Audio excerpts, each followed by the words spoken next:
Good evening and welcome to this October 4th meeting of the Manhattan City Commission. This is a legislative meeting, so we'll be taking votes on most issues. There's an issue at the tail end with the Manhattan Housing Authority that will be a discussion item, however. So just to let you know about your time, how long you want to stay and for what.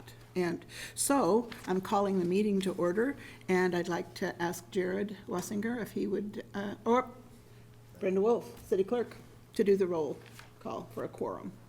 Mayor Morse. Present. Commissioner Hassel. Present. Commissioner Reddy. Present. Commissioner Butler. Present. Commissioner Motta. Here. Mayor, we have 5 commissioners present. The quorum of 3 has been met. Thank you very much. Appreciate that. In recognition this evening, we're having a special one. Yeah. Jared, Jason Hildress and I will come down to the microphone. Oh, you think we ought to do the pledge first? Yes, I agree. Okay. I pledge allegiance to the flag of the United States of America and to the republic for which it stands, one nation, under God, indivisible, with liberty and justice for all.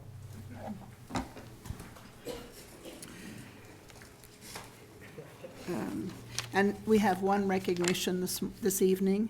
The City of Manhattan's Biosolids Management 2022 Biosolids Program of the Year Award.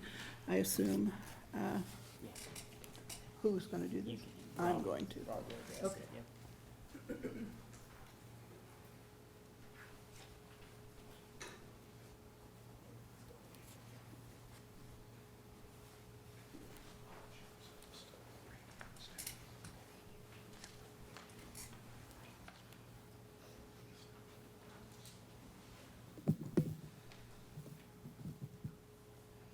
These are folks we don't see very often. They're kind of stuck out at the wastewater treatment plant, but they are award winners. So it is a pleasure this evening to recognize them. The KWEA is the Kansas Water Environment Association, and they have given a Biosolids Management Award to this team and all of the other folks that work with them. So it's my pleasure this evening.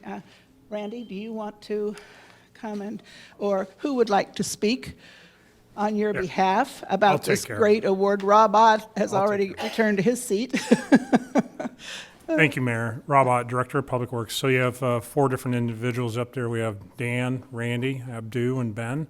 There's a number of other people behind the scenes that also have worked very hard on this program for the last 24 years. We've been in compliance, and this happens to be the 5th time in the last 12 years that we've won this award.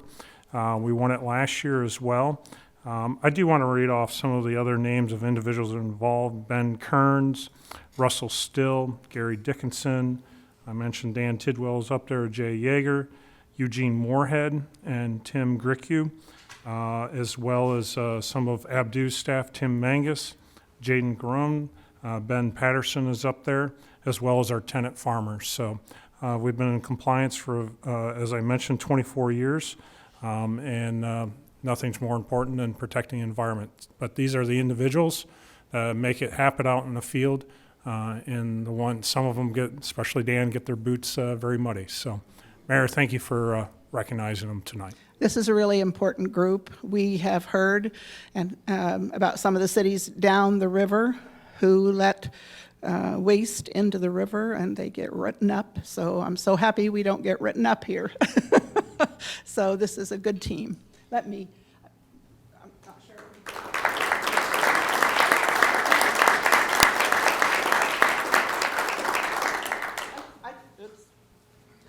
I think we need a photograph that goes in the city newsletter. We still have one, right? Insider, that's what it is. We have to get closer to them. Oh, yes. Please. Other duties assigned. Yes. Yeah,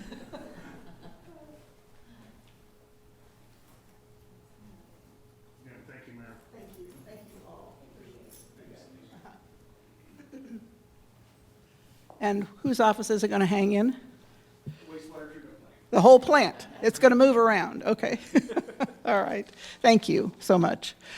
We have two proclamations this evening. The first one is, I think my little trail here has fallen off of, oh, okay, here we go. This is National Physicians Assistant Week, and Bradley Dirks, Physician's Assistant, Associate Director, and Aaron Bischoff, the K-State Physician's Assistant Program Student Body President, are here. Would you please come forward? Yeah, great. I should have had you come up first.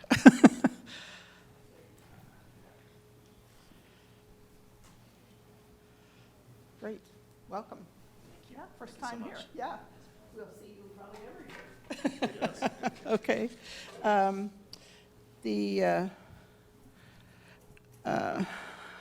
I'll read it. Whereas quality, cost-effective, and accessible patient-centered healthcare provided by physicians' assistants contributes to the well-being and quality of life for all patients in Manhattan, Kansas. And physicians' assistants are academically and clinically prepared medical professionals who diagnose illness, develop and manage treatment plans, and often serve as a patient's principal healthcare provider. We're seeing more and more physicians' assistants in our doctor's offices. Physicians' assistants are often the first point of contact for many patients and play a pivotal role in helping them understand their medical needs and empower them to become effective advocates for their own health. And whereas a valuable asset to the medical team, physicians' assistants enhance the delivery of high-quality health care for patients, often in medically underserved and rural areas. Physicians' assistants have earned the respect of the general public for their dedication and contributions to people's lives and for their commitment to team-based care and ensure delivery of effective and efficient health care services. Now, therefore, I, Linda Morse, Mayor of the City of Manhattan, do hereby proclaim October 6th through the 12th as National Physicians Assistant Week. And you're welcome to come forward and speak.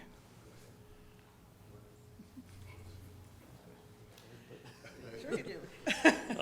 Student body president, yeah. right? Okay, there you are. Well, we appreciate it very much. A lot of hard work has gone into getting this program here by Mr. Dirks and the rest of our faculty.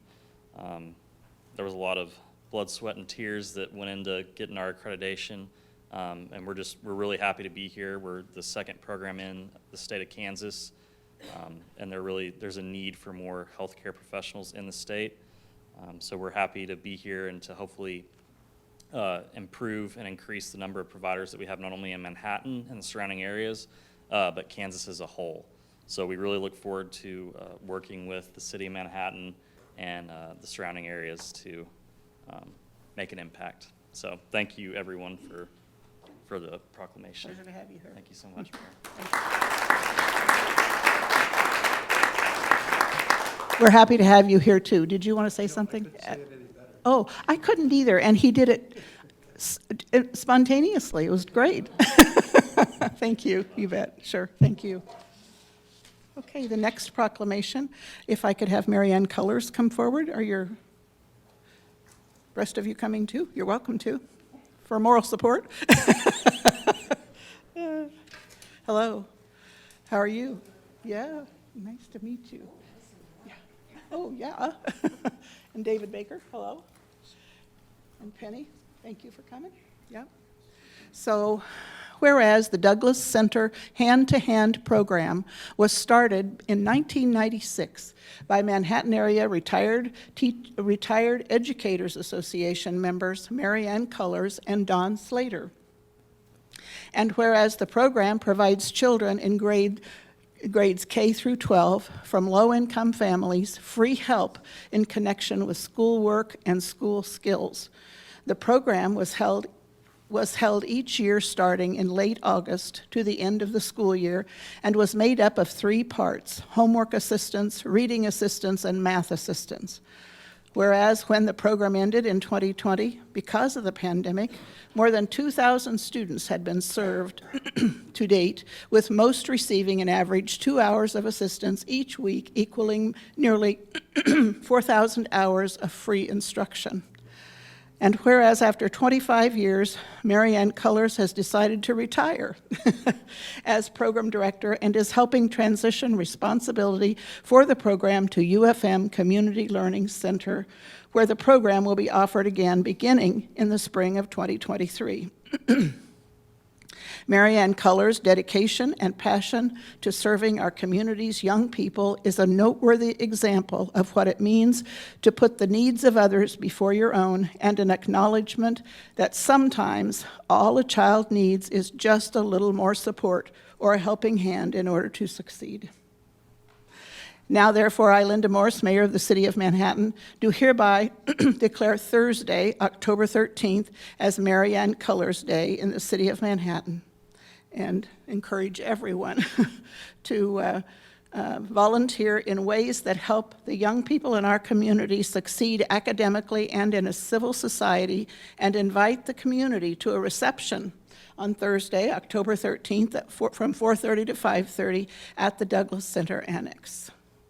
Thank you very much. Would you like to say something? Speak to the group? Did you want to speak? As the director of the Douglas Center, I've always told Marianne that the hand tutoring program is a flagship program of Douglas Center. I've been back 11 years, and the program has just been tremendous.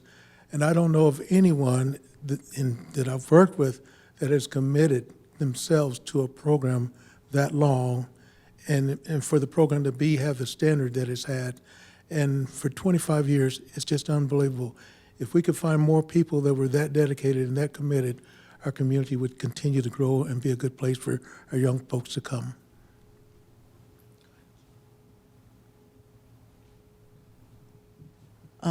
We made a great program. I didn't do it alone. I had a lot of support from my fellow teachers and from the parents, who were very dedicated about bringing their students around dinner time. We were open from 5 to 7, and so it was a real hardship for parents to get their kids there at that time. But I want to thank everybody who helped. There were lots of people who helped, and many of them have passed on. And I don't mean moved away. But thank you, and I'm so grateful for those 25 years when I could work with the most wonderful parents and kids. Thank you.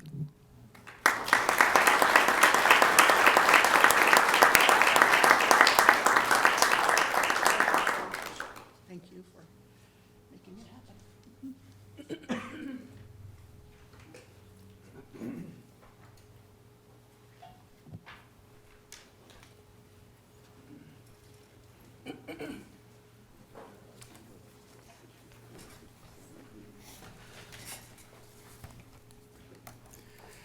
Okay, the next item on the agenda is public comments.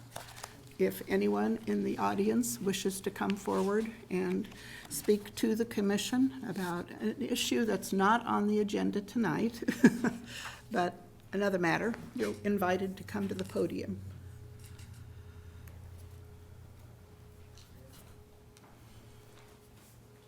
Okay. Okay. Okay, then you have to come up. Okay. Oh, My name is Ed Klimak, 2928 Gary Avenue, and a member of the Partner City Committee. And I want to thank you all. The commissioners came by for the third Thursday a couple of weeks ago. We had a Partner City booth there, and you all came by and visited us. I appreciate that. We had live Czech music, 2 accordions, not 1, 2. And we had 2, not 1, Czech queens on there in their Croy outfits, and we had 10 dozen kolaches, locally made by Radina's, that were outstanding, and we gave those away. And I might mention that public support for our mission at that booth was very generous. So my comments are diversity, equity, and inclusion. It's a priority in our new world. How can we even consider dissolving one of our most respected and productive cultural and diversity exchanges? I'm speaking of walking away from the Partner City Committee. In today's global world, cultural connections to other parts of the world are just treasured. It's all about building a diverse and inclusive city and a world at the same time. Yet, our city manager's office desires to give this all up. Let me give you some examples of what this committee has done over the past few years. We encourage and support and build relationships with Czech and Slovak students choosing K-State in a student-to-student exchange program. Up to 20 Czech and Slovak students participate in that program each year. That's not been true since the pandemic, but hopefully it'll get its legs back underneath it. We work closely with the city government of Dobroje-Kovice, that's our partner city, in exchange programs with our public schools in each of our cities. We have facilitated exchange visits between our two cities. Those folks from the Czech Republic coming here, we visiting them. We have flag plazas in both cities recognizing our partnership. We have a signed document between the two cities. I'd like to read that signed document to you, if I may. And it states, the City of Manhattan, USA, and the City of Dobroje-Kovice, Czech Republic, hereby jointly declare that the two cities enter into this relationship in order to share cultural, educational, youth, and civic understanding and friendship. We endeavor to promote peace among our cities and homelands through this partnership, strengthening the peace of our global community. This was dated April 18th, 2006, signed by then Mayor Ed Klimak, who was a really good guy, by the way, and Michael Panik, the mayor of the city of Dobroje-Kovice, Czech Republic. That is an official document between the two cities. We built the Flag Plaza in the city park as a symbol of unity between our two committees. And by the way, that was funded with very few, if very any, dollars from the city of Manhattan. I think the city actually helped with landscaping on that project. We had the K-State Orchestra joined us in presenting a night of Czech music at McCain Auditorium. It was well received, many attended. I want to tell you, I take offense at the city manager's office assessment of the Partner City Committee, and I quote, as their meetings are more social in nature, not justifying the use of city resources, nor requiring any future input from the city commission. Not really. The city of Manhattan has an agreement with the city of Dobroje-Kovice. We have an obligation to honor that agreement. In fact, one of our future goals of our committee is to identify another sister city somewhere in this big wide world of ours.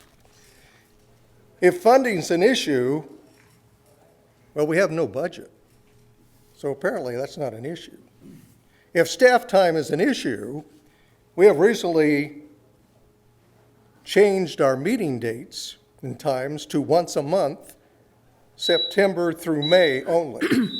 Ed, your 5 minutes is up, So I have to stop at this point? pretty much. But Well, I thank do ask you. You made your point, thank you. I do ask you to consider this, and I know it's before you. Please consider not dissolving something that's very rich to both our cities and communities. I Thank you. think, do send us something. Do, please. Pardon me?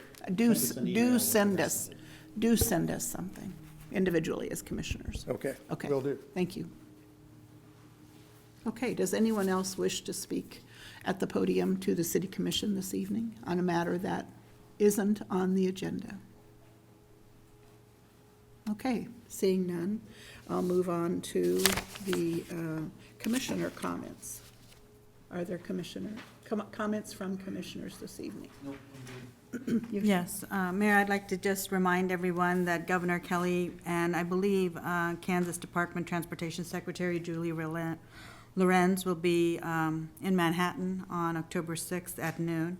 I don't know if you were going to say a little bit about it. Yeah, go ahead, you're Okay. fine. So I think they're here to announce the 32 projects from the Transportation Alternative Program. And this is primarily for bicycle and pedestrian projects, including safe routes to school. It'll be at the Manhattan Catholic School on Juliet. Again, that's October 6th at noon, if you all are interested in coming. And if Rob or Mayor would like to add anything to it, that would be great. Thank you.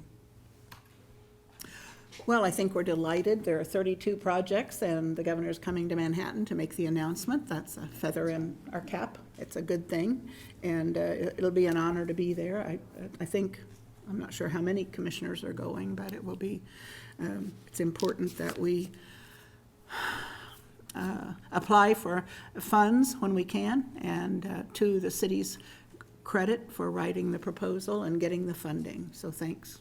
I'm not sure who, if it's Rob or the grant writer in the sky, or who does it? And it may have been, I don't know, Stephanie, were you the one who did it during your tenure at the MPO? I'm not sure how we got the award. Actually, our bicycle and pedestrian coordinator, he is an intern. He's the one that wrote it, but he worked really closely with Rob and his team to get project estimates, cost. So we work jointly to submit those applications. Thank you. Okay, Mark. I would just like to point out that October 18th is the last day to register to vote. We have an election in early November. That will be important to all of us, so if you're within the sound of my voice, please make sure you're registered. Seeing no other commissioner. The next item on the agenda is the consent agenda, and there's an agenda out, I think, out in the slot outside the door. We do need a city commissioner to serve on, under professional services. It would be the airport architectural and engineering firm, request for qualifications, and we want a city commissioner to serve on that selection committee, and I understand that Wynn Butler has offered. So that'll be part of the consent agenda. And see, I did have one question before. I have a question. Do any of you have questions about the consent agenda? Any item? No? Okay, then I'll ask mine. And let's see, Stephanie, you're up. Your name's on it. It's the National Church Residences regarding the proposed FEMA buyout. And my question really is, you're making the city is making, and National Church residents are making the application now. How long does that take? My recollection was that it has taken a long time sometimes. I don't know how long. So I wondered how long you're expecting Until we hear back from FEMA. Yeah, I was told to estimate about 6 months okay. for that decision. The decision, but then how long before you get the money? Well, it's all reimbursement based. So we have, and part of this will be in the slides that staff has prepared later on, but we have up to 3 years to close on that property before this funding agreement before you tonight is no longer relevant. I just remember the long, Several years. the length of time that people waited. And of course, we're applying for much the same program. So thank you, I appreciate that. Okay. We're ready for, well, at this point, if there are no further commissioner questions, I'd like to open the public comments section for the items on the consent agenda. And so if you have some thoughts, please come forward. Seeing no one, I'll close the public comment period and ask for a motion. I move that we approve the consent agenda with Commissioner Butler as the designated. There you go. Okay. Second. Okay, we have a motion and a second to approve the consent agenda with designating Mayor Butler with regard to the airport engineering and architectural RFP for qualifications. Brenda, would you call the roll, please? Commissioner Hattasol, Yes. Commissioner Reddy, Yes. Commissioner Butler, Yes. Commissioner Motta, Yes. Mayor Morse. Yes. Motion carries 5-0. Okay. Next, we have the general agenda, and nobody's left yet. Oops, somebody's leaving. I was going to say, you must have come for the general agenda items. Pardon? Yeah. So the first item on the general agenda is to consider adopting 9 of the 2021 international codes and the 2020 National Electrical Code, and an ordinance amending regulations for continuing education requirements for contractors' licenses. And, let's see, are you Ryan? I am Ryan. All right, I thought you just, we aren't as young as we were before COVID. It's nice to have you here, Ryan. Thank you. Yeah.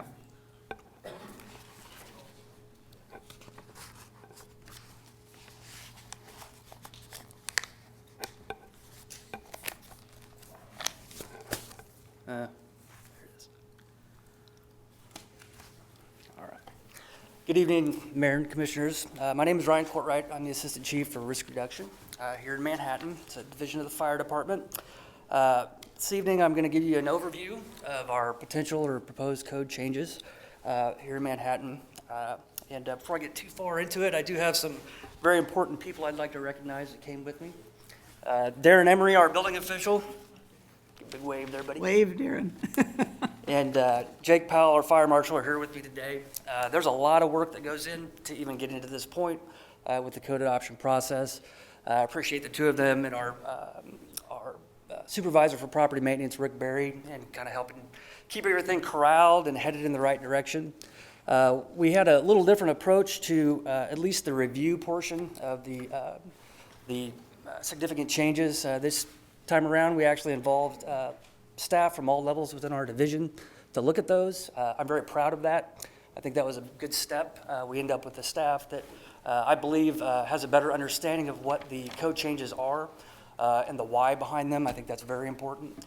And those folks can interact. They're the frontline people that interact with our biggest customers, our design professionals and our contractors, and can help articulate what those changes are and why we're making them. So I do appreciate everybody's help in getting to this point. So, all right. Real quick. So here in Manhattan, we have a fairly lengthy code adoption history. It begins in 1908. 1908, we adopted the first regulations for building permits and some general construction requirements. Fast forward to the mid-1960s, that was the time when we actually adopted our first model code. We've actually set a precedent here in Manhattan for keeping up-to-date codes every 3 years, with the exception of mid-1970s. Since we adopted that first code, we've actually adopted updates to the codes every 3 years as the new additions of the codes become available. So right now, we're currently under the 2018 International Codes and 2017 National Electric Code, and we are proposing moving to the 2021 version of the International Codes and the 2020 National Electric Code. So why do we update building codes? That's a very fair question, one that we get a lot. My father was a home builder, so I'm very accustomed or familiar with the phrase, you're just changing the rules every 3 years. And while I understand where that point of view comes from, there are some very significant benefits from updating our codes on a regular basis. We all live, predominantly most of our lives, we spend inside of the built environment, inside of buildings. And the model codes that we adopt set the minimum requirements to protect buildings and building property and life safety. So it's crucial that we keep those codes updated. The world around us changes frequently. We learn from past experience, whether it be catastrophic fires, weather events, and it's important that we update our codes to prevent those things from happening in the future, or at the very least, lessening the impact that they would have should they occur. We also, I don't want to miss there are some other reasons why we adopt codes that are fairly significant. New products that come online, oftentimes are not recognized in the code until years later. The code is usually playing catch up with the industry. So it's important that, for example, PEX piping years ago would not have been recognized in the code. That's a very frequently used piping material now, and there's other examples as well. But by updating the codes on a regular basis, we take advantage of those new products. Relaxations that come with the code, I know we pay most attention to new requirements, new regulation, but the code does relax some requirements, and we want to take advantage of those as they come out. I would also throw in that we go through an ISO building effectiveness survey every 3 years, I believe, and we get a substantial amount of credit for maintaining up-to-date codes here in Manhattan. So the slide over before you is a little bit redundant, but just want to show you that our intent or our focus here was essentially to adopt the same codes that we have adopted currently, just the newest editions of those codes. You can see that everything is moving from the 2018 to the 2020 international codes, with the exception of the Energy Conservation Code. We're not proposing any changes to that tonight.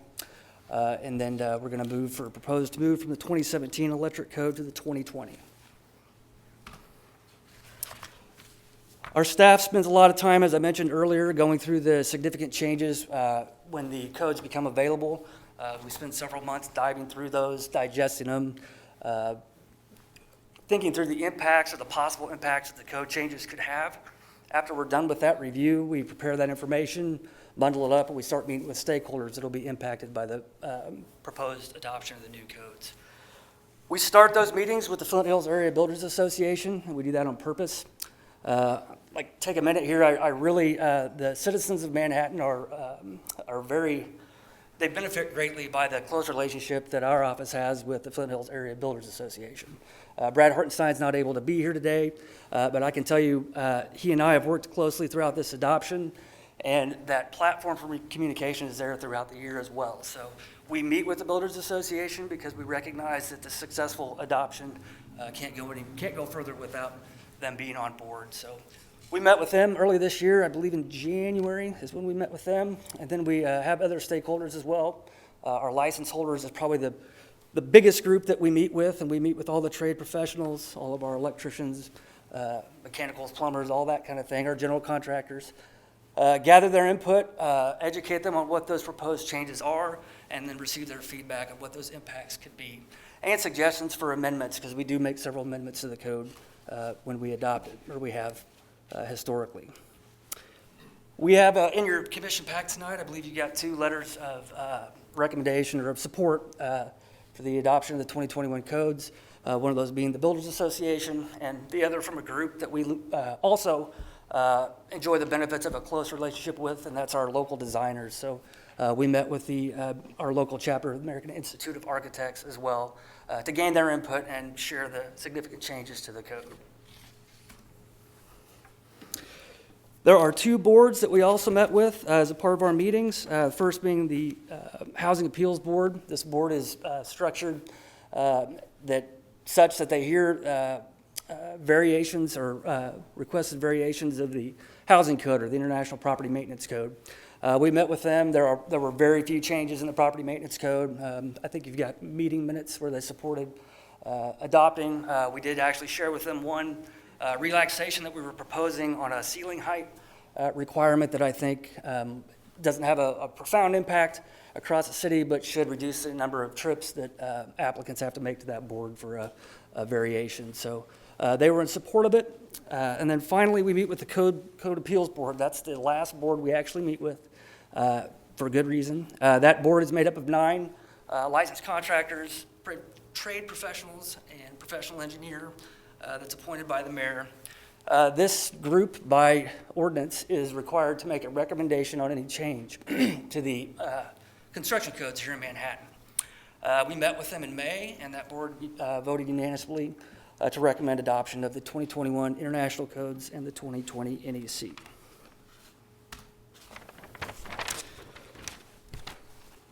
Finally, I just want to go over a few highlights or significant things that I would point out as a part of our adoption.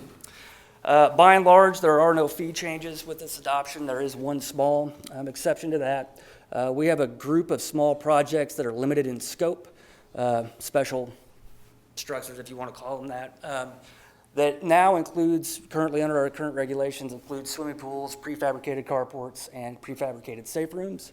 We're proposing to add retaining walls and fences that require a permit to that group as well, and raise that fee from $25 to $50. Those projects either lack the amount of attention needed for either inspections or plan review compared to like building a house or a building. So our services are somewhat limited in permitting those projects. However, that old number of 25 really didn't align with the hours and the amount of staff time that goes into those projects. So we're adding two things to that group and just slightly, and increasing that fee from 25 to 50. I'll tell you that affects very, very few permits that we issue in a given year, less than 10, I would say. So not a huge impact across the board with that, but a change I wanted to point out. Our approach, as it has been in past years, is typically to maintain the amendments that we have.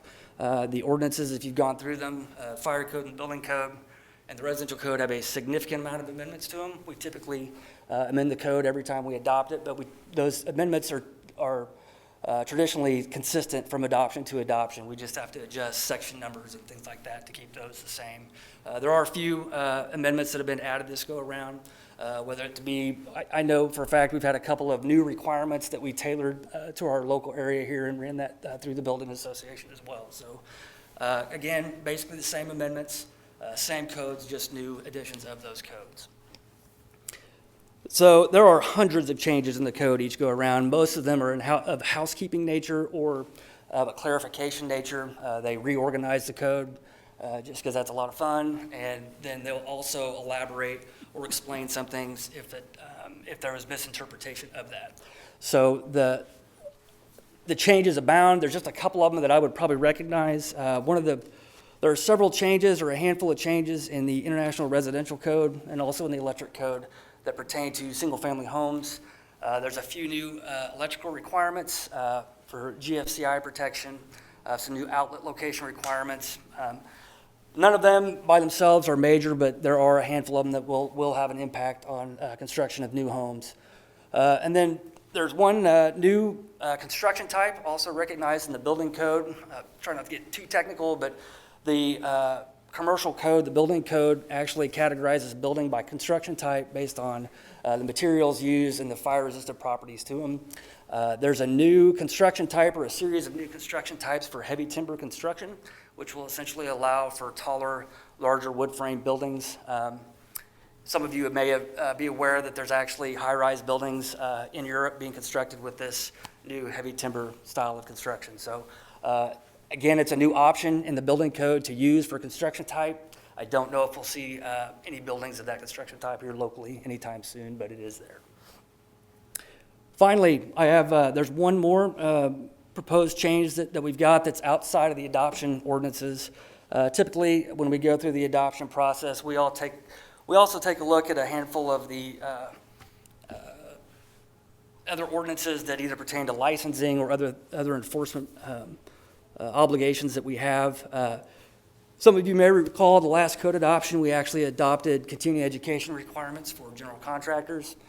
We went through our first license renewal process where that would have been required. That was at the end of last year.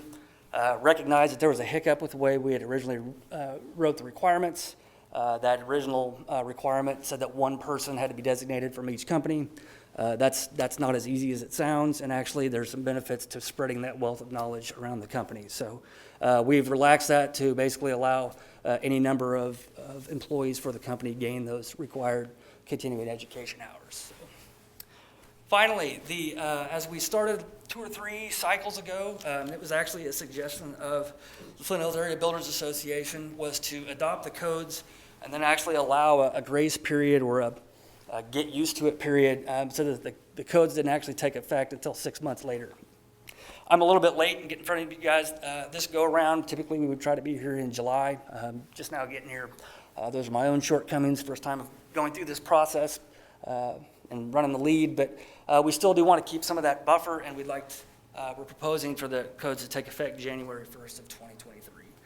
That gives both contractors, people in our office, the ability to, or some more time to become familiar or familiarize yourself even more with some of the requirements that are going to have a daily impact. And it also gives the industry a chance to catch up. If there's a product that is now available or can now be used with the code, it gives that time, the industry more time to produce those products. So with that, help entertain any questions or help clarify anything. My always is with these codes is, do you see any significant increase in building costs as a result of the codes? It's a good question. It's one of usually the first questions that gets asked. I'll focus on 1 and 2 family dwellings, so single family homes. Commercial buildings can be, there's an impact, but it's very relative to whatever you're building. But a single family home, the National Home Builders Association actually puts together a case study where they've got a house, and it's 40 pages long, but it gives you all the details of that, and then they'll compare that with the 2018 code to the 2021. They give a range. I'm of the opinion, based on what I understand about the changes, you're probably looking at something that's an impact in the hundreds of dollars, not in thousands. So that's about the temperature that I'd probably put on that. So. And then just curious on that new construction type was it now if you're using wood, you can go 4 stories? Is this? It depends, yes. A typical standard, we call it, it's a 5B building is a construction type, but a standard wood frame building with no fire protection to it, with 4 stories is usually as high as you can go. And that's typically going to involve the installation of a sprinkler system to get it that high. So that's why most of our apartment buildings are 4 stories high. So, but with this new, how does this new type change this in any way? So I'm not as familiar with the multifamily. The Builders Association puts together a study for multifamily as well. Again, it's somewhat tailored to whatever you're building. If it's a 12-plex, but obviously the costs would compound on themselves if it was something that had changed and then you were repeating over and over. I wouldn't say that it's in the hundreds per dwelling unit and then multiplied by that, because I don't think that theory really shakes out. But again, I think it's an impact that you're seeing in something in the low thousands. It's nothing that would be significant, like in past adoption cycles, the proposed sprinkler requirements for residential, for 1 and 2 family dwellings. That was a huge cost increase that would have been in place to do that, and I'm not seeing anything like that with this update. Yeah, I was just curious on that one, because I assume the reason to use that heavy timber is to be able to go higher at a cheaper cost. It is. I'm not sure if it's cheaper, to be honest with you. Yeah, of course, it's heavy. They're actually versus the other they're timber. aesthetically a very pleasing looking building too. Heavy timber buildings typically don't have combustible concealed spaces. So when you look up, you're looking at the plank floor that's above you or the beams that support it, rather than a drop ceiling and everything's buried in there. Okay. So I think you'll see it in regions where that material is most readily available. Again, we're seeing that in Europe now, but I think you'll start seeing that in the United States in some locations. It's all a cost thing. If wood becomes cheaper, then you'll see it move that direction. So. Okay, thank you. I have a question on the increased permit fee. I don't have a problem with that, but you're adding walls and fences. And what's the definition of that? Because you could have a homeowner go out and buy, 4 or 5 landscaping rocks and put a 1-foot retaining wall in his yard. Does that mean he's got to pay $50 and somebody's got to come inspect it? Well, that's easy. The answer to that's no. You wouldn't have to for that. Retaining walls and fences have a height at which point you cross, and then a building permit is required. 7 feet is typically that height. Retaining walls can require a permit at lower heights if they're actually supporting the surcharge of another structure. So if I was to go in and cut back the side of my lot next to my house and build a retaining wall to support that foundation, even if that retaining wall wasn't 7 feet tall, you would still be required to have a permit for it. By and large, most fences and retaining walls do not require permits. Okay, and then, so the fences, same thing? If somebody goes out and puts some cattle fencing around their garden in their yard, that We, doesn't we require a set permit? that height of 7 feet 2 cycles ago. I think we changed it from 6 to 7 to recognize basically any standard 6-foot privacy fence. Regardless if you put a 2-inch gap at the bottom or a 6-inch, it's all going to be below that 7 feet. That was really the intent of that. Okay, that'll take care of the one concern. I was just, Yeah, we're not, Afraid the certainly not bureaucracy going out was to gonna issue a bunch of fence permits or anything. It's really just throwing those in. The reason we threw fences and retaining walls, honestly, the reason I wanted to do that, and I think it's a good move for the city to make, is building permit fees are typically based on the valuation of a project.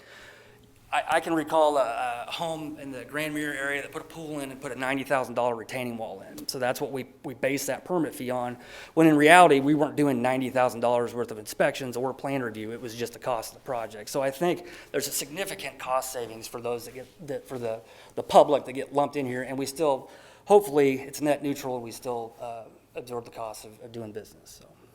okay, that's fine. I just wanted to be sure we weren't getting into, causing some issues for little minor projects, and appreciate that. Yes, so Ryan, I'm glad that the Flint Hills Area Builders Association and other professional groups took a look at it. So that makes it, since they're the professionals and on the ground, that would probably implement this. So when we have the MDC, the codes that we have now, would these be integrated into that?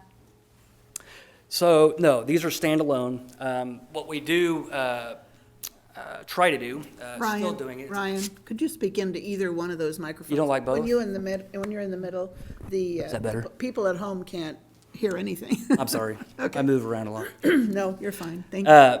These would be standalone documents. You'll often see in the MDC, there's a reference to all building codes or to the building official, but the adopted construction codes and the fire code are standalone ordinances. What we are trying to do, it's a work in process, it will take some time, but trying to make sure that all of our terms, if there's an overlap with the MDC, that they marry up. And we did that when we went through the adoption process with the MDC. We're still finding some things here and there that need to be cleaned up. But that, with the, at least with the interface between it and the MDC, that's what we're most looking for. Right, mainly because when builders or contractors look at it, they shouldn't miss it. If they're looking at the MDC or the codes, I mean, if they're aligned and consistent, it'd be easier. Right. One of the reasons we did that. The other piece is, if some of the, if these are, some of these are new, do the other ones, residents or businesses get penalized if they're not grandfathered in? This is 2022, so what happens to those? So I'm glad you asked that. I missed a pretty important point. Most of our codes are not retroactive. So if we adopt a new building code, so we go from the 2018 to the 21, the existing buildings in town are generally not affected by the adoption of the new code. We do have the housing code, the property maintenance code, and the existing building code that apply to existing buildings. And there will be code changes within those two. Like I said, the property maintenance code has next to no changes in it. The existing building code has some changes to it, but again, there would be a minor impact that would just be to specific things within a building when you were taking on a building project, not just as it sits today. So if somebody was to put in an application for a residence or a business, let's say next week, would they be following the current ones then? They would be following this code, yeah. Okay. We really, honestly, we try to work with designers and predominantly designers. We do run into it on the occasion with builders. But if they're dancing around that adoption point, we just get with them and make a decision. This is the code. We're not gonna flip it right in the middle of the review or during construction. So we make sure that's all laid out and we're all understanding what code we're under. So. And I think it needs to be said that one of the reasons, sometimes you get what you pay for, and in the city of Manhattan, we try to keep up with codes so that it's less burdensome for our firefighters, as well as the rest of the community when they buy shelter or business, whatever it is, that there are some things that are required when we like I said, put these things in place. Let me see. So you mentioned you were going to try to give, the recommendation was to give 6 months gap from the time we say we put these into ordinance into effect, but January will not be 6 months. So why don't we give it 6 months, like till March or something? Why wait till January? Certainly could. I ran that by the Builders Association. They knew mid-March that we weren't running right on schedule. And the Code Appeals Board as well, were aware that we weren't going to hit that 6-month mark. There really was nothing outlined that said it had to be 6 months. That was just a number that we had worked with in the past. Certainly, we can push the effective date out further to gain some more time. I haven't heard any complaints that cutting that down to January 1 is a concern, so. Right.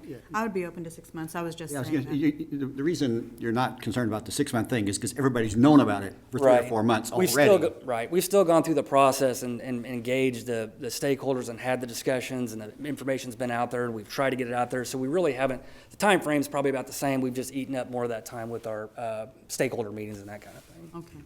Well, I was just going to say, if there's not a hard reason for having it in January, I would be flexible and suggesting move it to March, just to be sure when people say, I didn't know, I didn't know it was going to impact costs this much, or whatever it might be. And the other one that was alluded to about the timber wood, is that what you said? Heavy timber? Yeah. Yeah, heavy timber. I think after 4 feet, I don't know if our fire ladders can go up high. I don't know how high they would 4 stories, go. you mean? Is that what 4 stories, yes. I don't even know, if we might have to buy new fire equipment if that's the route we took for some of the buildings that are taller than 4 or 5 stories high. So, yeah, the reality is, and I've got a chief in the room that might correct me on some of this, but the firefighting techniques, once you get past a certain point, you're not fighting from the ground. So we've got, we'll use interior stairs, roof access that's from the interior of the building for firefighting. We typically, once you get past a certain point, it's the building is way taller than you're ever going to get an apparatus for. For buildings over a certain height, there's what's called aerial access required for them, so that we actually, along one frontage of the building, we can get a ladder truck there and reach the roof.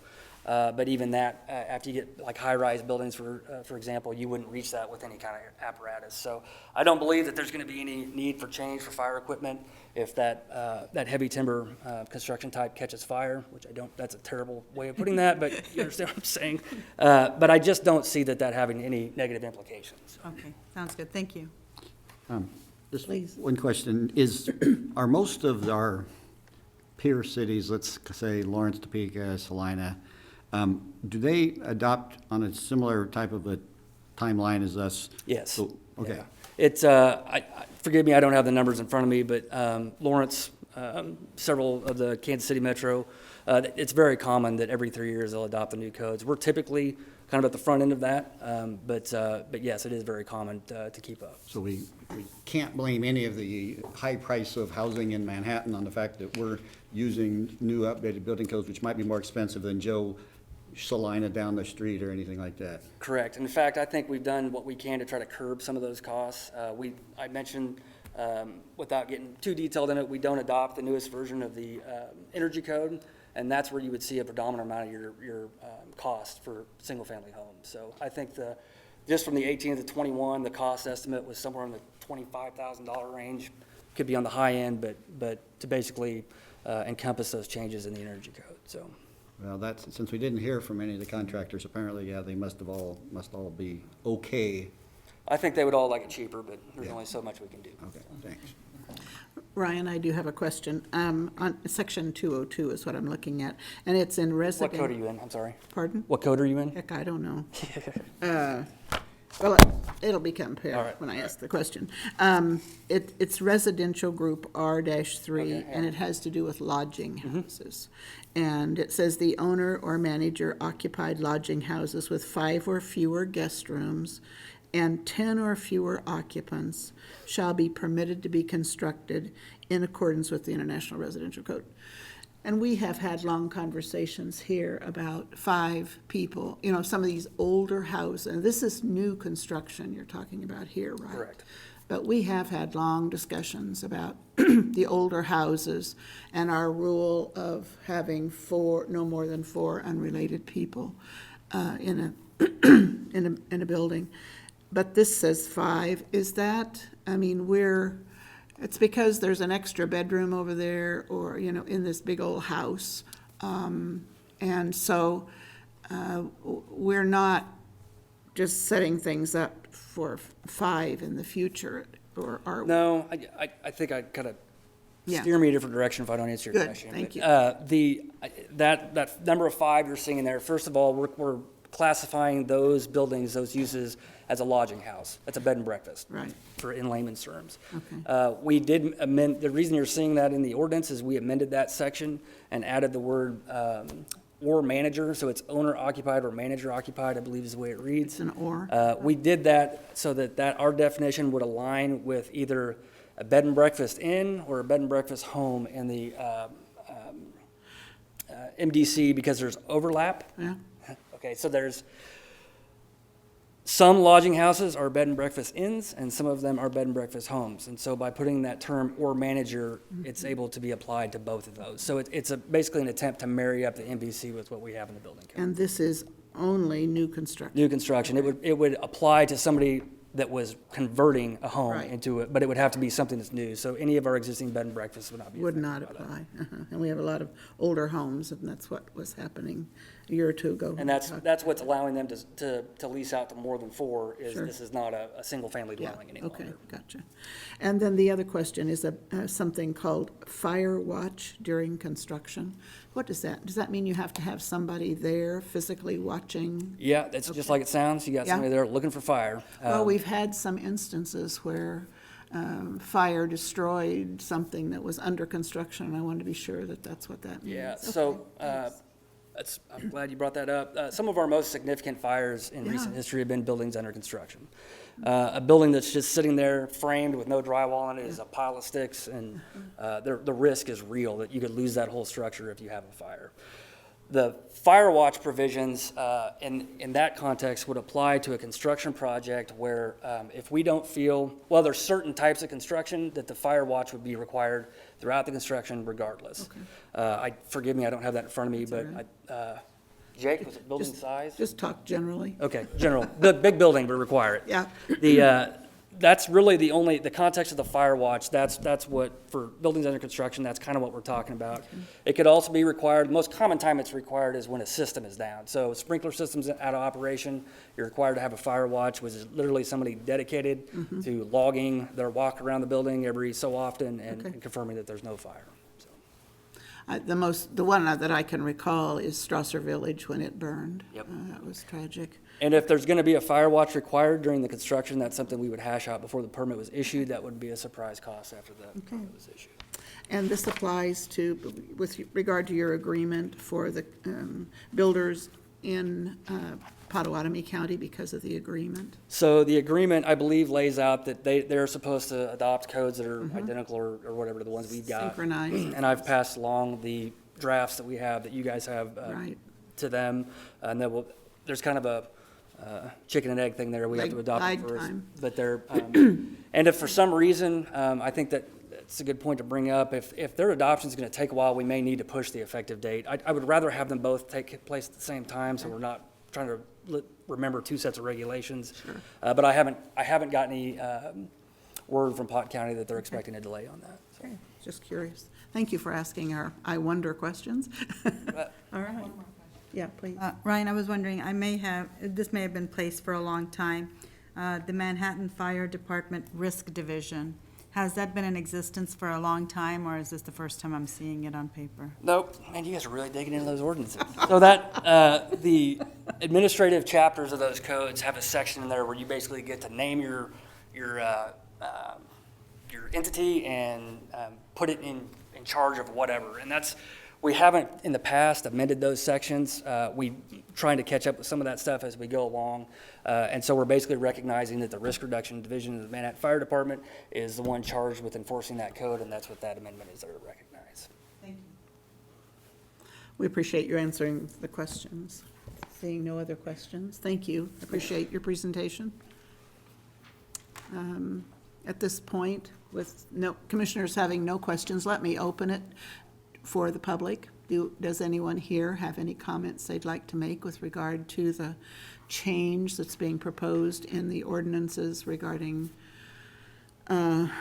international codes, electrical, anyway, contractor? If anyone, please come forward. Okay, seeing no one, unless there's further discussion, is there a motion?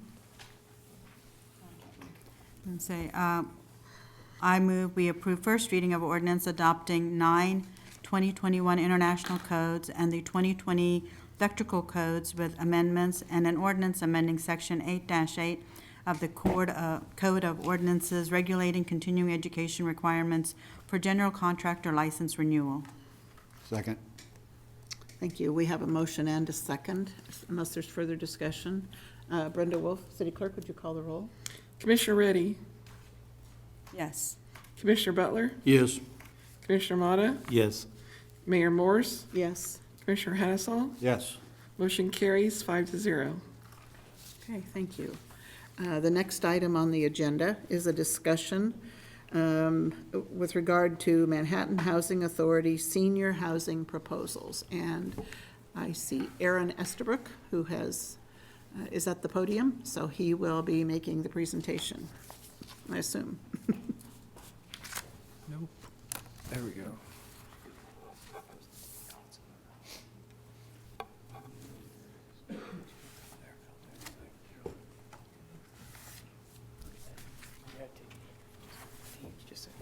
Oh, yes.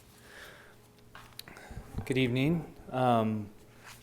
We have a couple of the senior leadership on from National Church Residents also on Teams, and they're going to speak after my presentation about their perspective.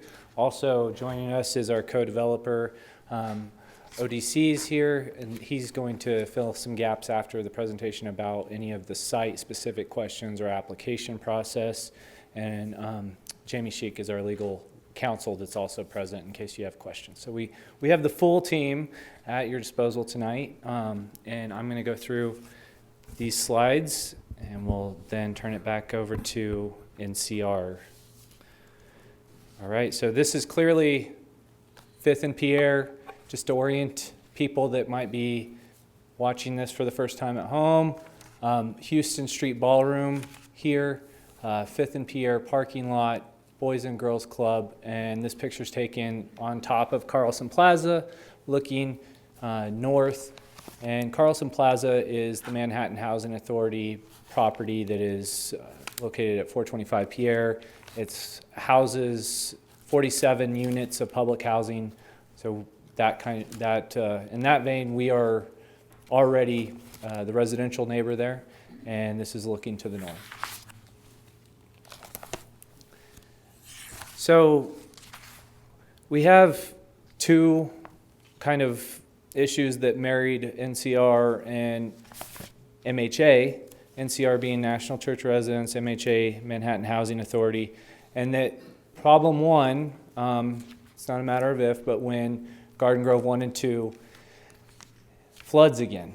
And that flood displaced 62 vulnerable seniors. You're well aware of that information, but that is what brought us to the same table with National Church Residents in deciding the future there. Earlier today, you guys discussed or mentioned the FEMA part of that. That is going to solve one piece, but the replacement building and the subsidy and contract that goes along with that is the other piece that MHA has been engaged with NCR since late last year or last fall. Carlson Plaza, which I just mentioned, has mold asbestos issues. The obsolescence test is complete. We're submitting it on the October 21st, and it's going to it's a HUD-driven process. It definitely exceeds the threshold, meaning the cost to do the remediation, the repair, is over 62.5% of the total development cost. So it is now in a position to be, through Section 18 of the 1937 Housing Act, able to be determined obsolete or disposed of. So we're going through the obsolescence process with Carlson Plaza simultaneously. All right.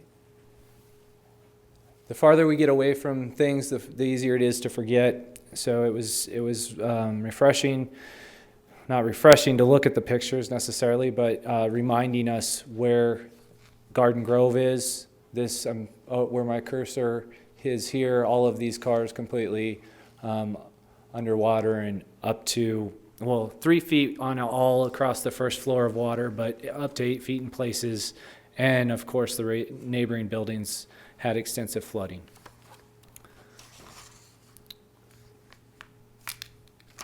All right, and I chose this picture. You can see Garden Grove 1 and 2 kind of in the background over here. It's just to the right, but just to demonstrate how quickly this happened. We sent our city, code, and we sent fire and police, and everyone was going to try to evacuate people as this was rising. It rose so quickly that we did lose some vehicles. We lost some city property that was down there as well. It happened very fast. National Church residence located right over here. All right, so this slide explains kind of 2 of those processes that are happening simultaneously, not to be confused as 1, but 2. This replacement building is potentially going over the parking lot, and we'll get to more of that later. But the idea, the concept is that it's built on a platform, that it's raised to preserve parking, and Carlson Plaza being located across the street here, you can see some of the parking along here is not, I think there's 19 spots of parking. There's quite a bit that can be done in the design or rehab, demo and rebuild of this building to improve the parking. But these 2 are distinctly different in the process, and we're coming to you to discuss the city parking lot because it is city property. Otherwise, you may not have been presented about the HUD process with Carlson.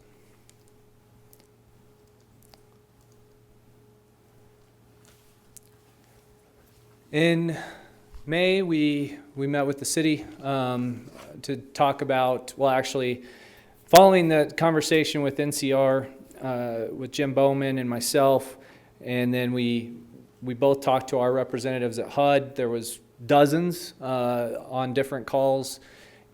They encouraged me to get a co-developer. My board the MHA board encouraged me to select a co-developer through the RFP process, which we did, and had our board on a selection process, scored it, and we, early in the spring, were able to select ODC, Michael Snodgrass, as a nonprofit. They are a CHODO as well, a statewide CHODO.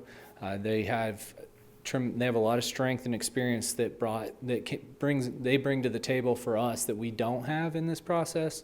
It was a good fit for us. But then when we started looking at how to make this work, this concept work, it became a discussion of density on the Carlson footprint, being 109 units if you're combining 47 and 62. That's a lot of people in one spot, and Michael looked across the street at the parking lot that was empty and said, "What's happening over there?"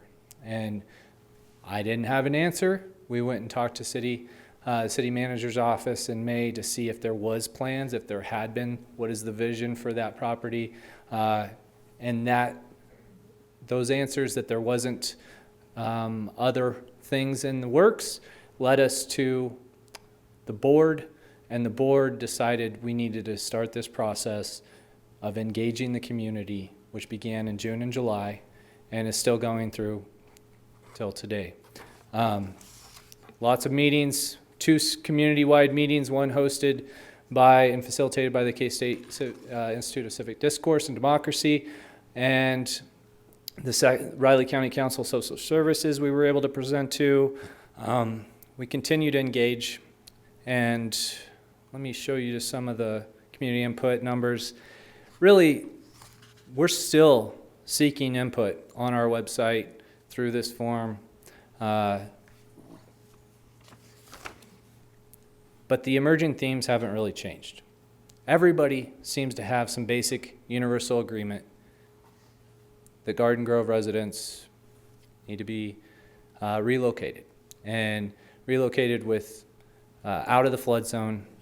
So that is something we've all reached a consensus around.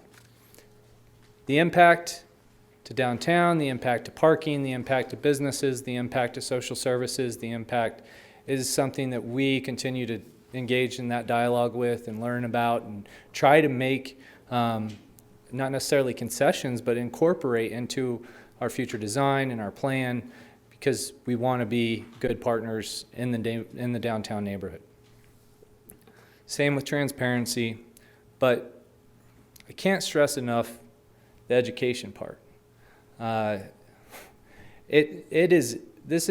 been told that on a scale of complexity, it might be out of 10, it might be 17 out of 10. This is a very complicated project, and jokingly it's 17 out of 10, but still very complicated, and that we have multiple organizations, multiple layers of funding, and the city's involved in their processes with FEMA, but it is multiple contracts on these buildings that need to be relocated to preserve them in the community.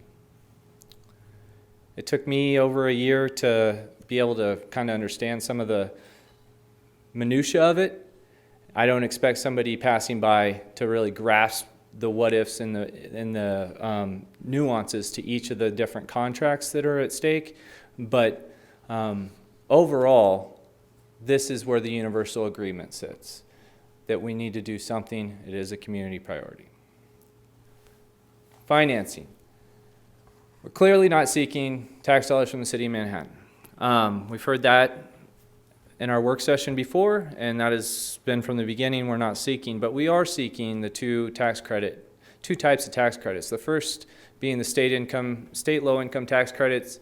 This is the first time that they've been offered, and the federal 2023 will be the first time. So there may be some. It's a new process, and we're eager to be part of helping that new process work through any kind of kinks that they may have, but we want to be engaged with them.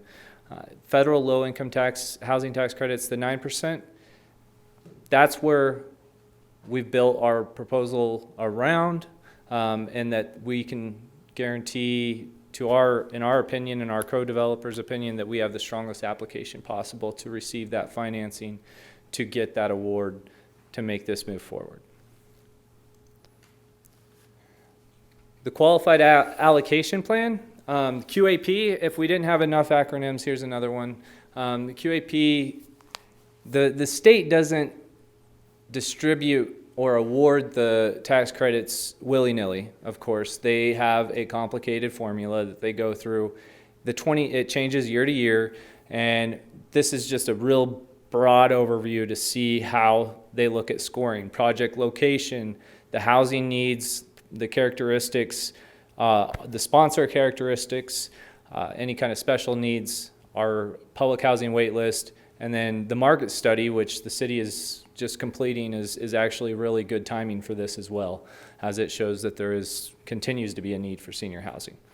So just wanted to throw this out to everybody so you can see where the points are coming from when it comes to allocation of the tax credits. So with that in mind, we've been focused on the downtown site, but we did consider the Lee Mill Village site, and I'll get to that in a minute. I took that information back to the board, the Housing Authority Board. There was strong preference for the downtown site, but we did continue to dig into the QAP to see how it would score the downtown site compared to the Lee Mill Village site. The Lee Mill Village site scored significantly lower, but what we realized is the way the QAP is awarding points based on distance, that we're going to have probably the strongest application you can possibly submit with this site, given that the proximity to Barry's Pharmacy, just any retail here, the grocery distance, this clinic that's in the basement of North Central Area Agency on Aging, the Flint Hills Community Clinic, the access to area agency on aging, those are measured in feet. Most other applications will be measured in quarter miles or miles. We're talking about feet, feet away from these services. And so with that in mind, it's not, we don't foresee somebody beating us in that regard for those points for that application. So I want to show you some of the slides, and or some of the pictures that if I've learned nothing else over the last 5 months, is that people really want a picture. They want to see what I'm talking about, and they don't want to listen to me talk about it. They want to see it. And so it's been difficult to go through that process without having the pictures, but we did hear that feedback loud and clear, and we're able to work with Anderson Knight to get some pictures for you. I want you to understand that these are for conceptual purposes. It's not design, and the only kind of usage of this is more for you to see that it is above the parking and the size and scope of the housing that we're talking about. First of all, the parking stalls, there's between 95 and 100 parking spaces currently configured in a different fashion across the lot. So when we use this configuration, and you can see this dotted line here, and I'll show you just a minute, this is where the building's actually going to be built on top in this simulated model. It doesn't have to be there, it just shows you that it still preserves the 93 parking stalls. 93 of 99 parking stalls are retained on that lot. This is a bird's eye view, and the shadow is from the building structure here, but I also wanted to make sure that people are aware that the pedestal or the platform does not cover the entire parking lot. That is not the goal, and that is a big lot to try to cover the entire parking lot, but it does preserve the parking. I kind of see this, you can imagine different scenarios of which side things are on, but we want to have street access to the parking and alley access to the parking, so that is something that is in consideration as we kind of move in your mind where this might end up. Looking northeast, if this is 5th and Pierre right here, and this is the Boys and Girls Club, this is Carlson Plaza. Looking northeast, this kind of shows you, again, not the design, but where things could be. And I'll just kind of color in a little bit of course, these are parking, entry and out spots. There's going to need to be a lobby area with an elevator. All the housing would be above the parking, remember, but they have to get there, so there will be a lobby area with the elevator. There is space still on this side for some kind of supportive services, something else that could be considered, and we'd love to hear more from the social services about what that might look like. We haven't gotten strong feedback in that regard. This up here, where when NCR and I went and talked to residents in Garden Grove 1 and 2, gardening is really important to them. The residents made it clear that gardening was something that they enjoyed. They had raised gardens right outside. And so one thing that we would like to try to do, which is tricky on a parking lot, is to incorporate some gardening.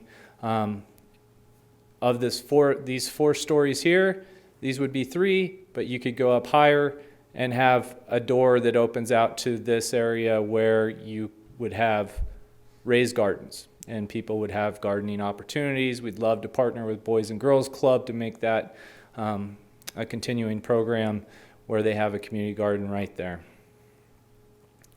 The alternative option that mentioned earlier was the Lee Mill Village lots. We talked about these in particular as an opportunity for us to expand into and kind of lay a ground level approach to. There's significant disadvantages, not just, well, the obvious disadvantages involve the scoring and distance from other services. So it's unlikely that this project would be competitive and unlikely to be funded in 2023 just because its location.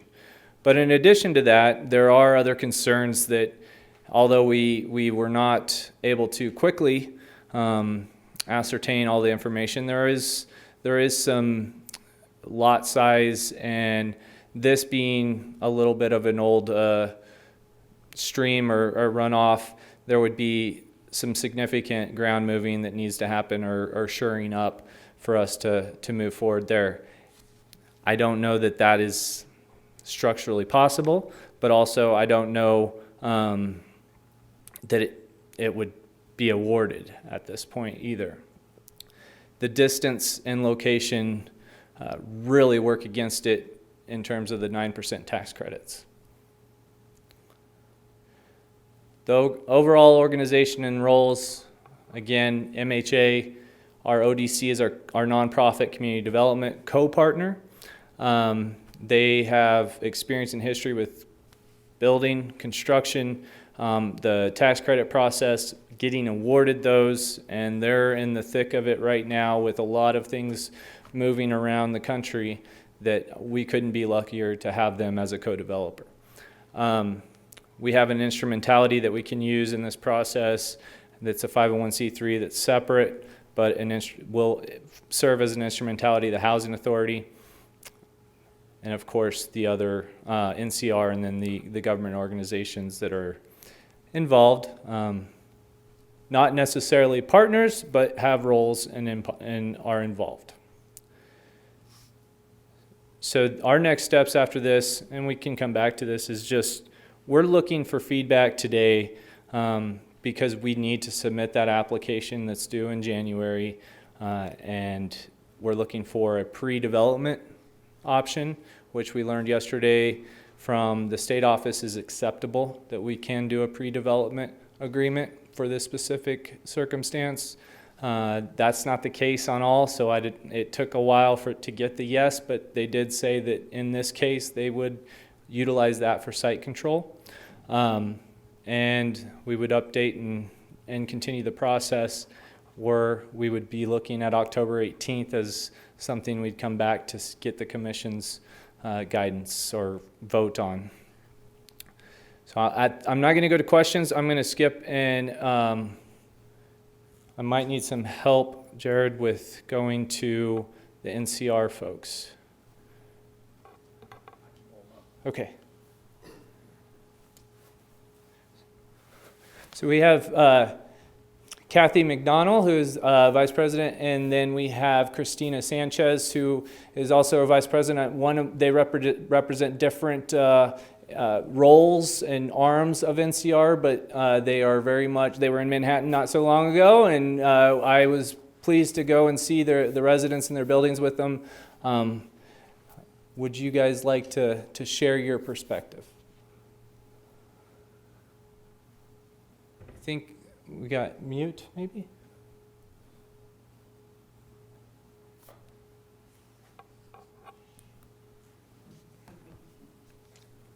Just a moment. Jared is navigating technology.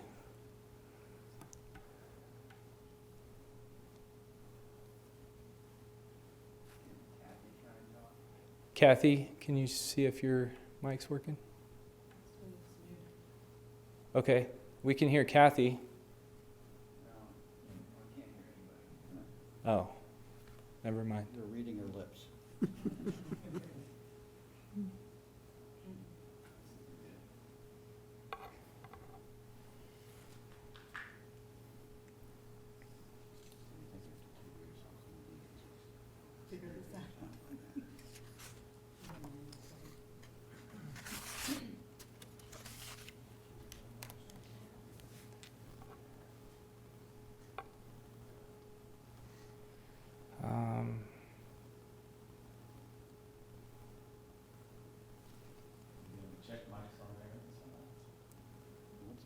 check mics. Well, Yeah. check on their end if they've got something.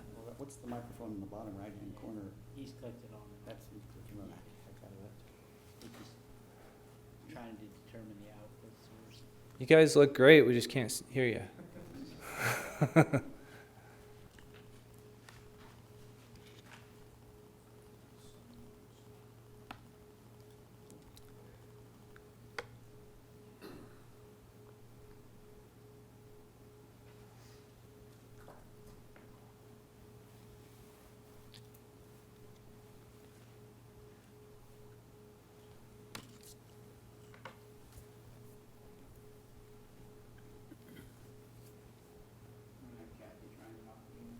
Kathy, can you speak up and see if? No? Jim, you look to be maybe on the phone or I don't, yeah, we're not able to hear you either. I can't see. Yeah, try talking again. Try one more time.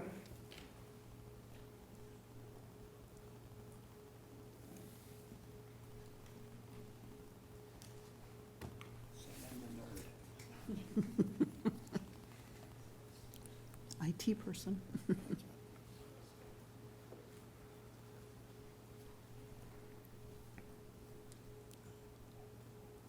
Third person.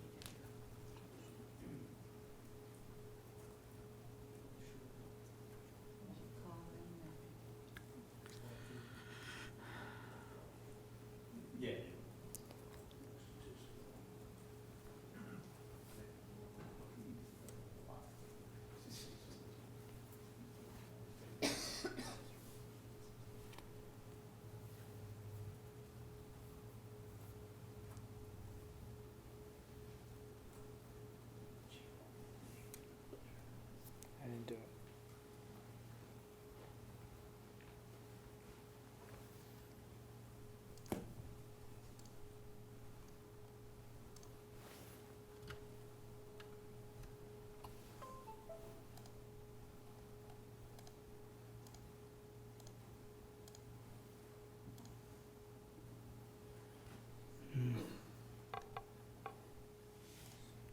Have somebody try again, Jared. Kathy, can you talk for a sec?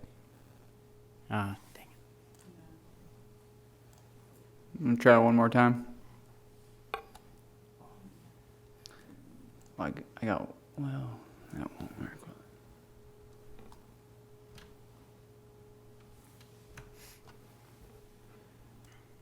So I practiced earlier and it took 30 minutes and I went faster this time, so we're making it up. I'm gonna call somebody, okay? All right, Okay. if you wanna, I don't know. When they call in. Cover the. Yeah, one second.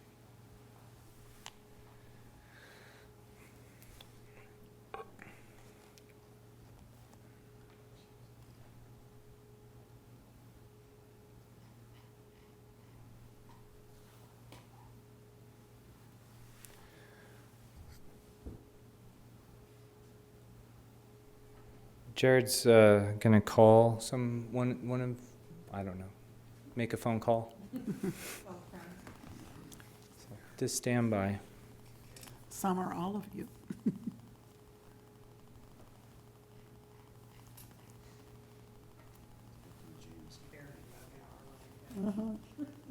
Do you want to?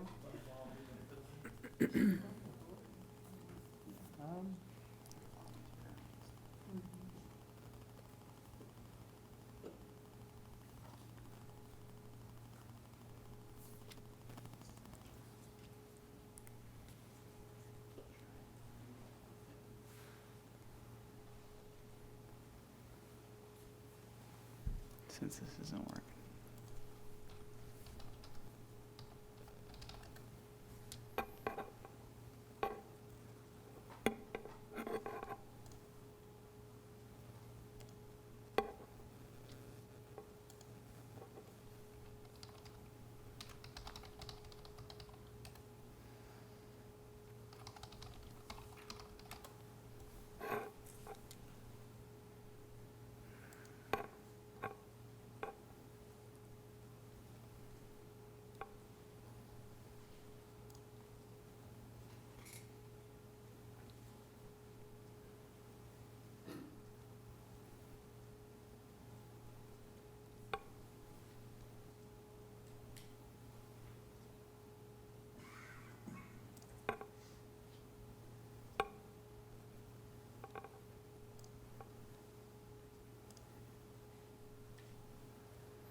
Can y'all talk real quick? Oh, they can't hear us.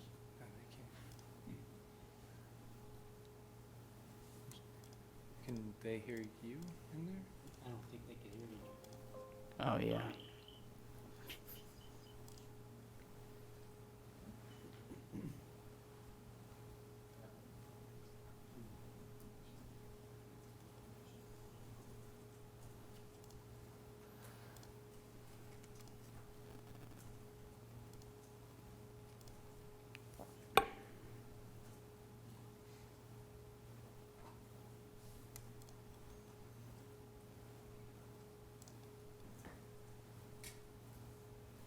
Can you all hear me? Okay, they can hear me.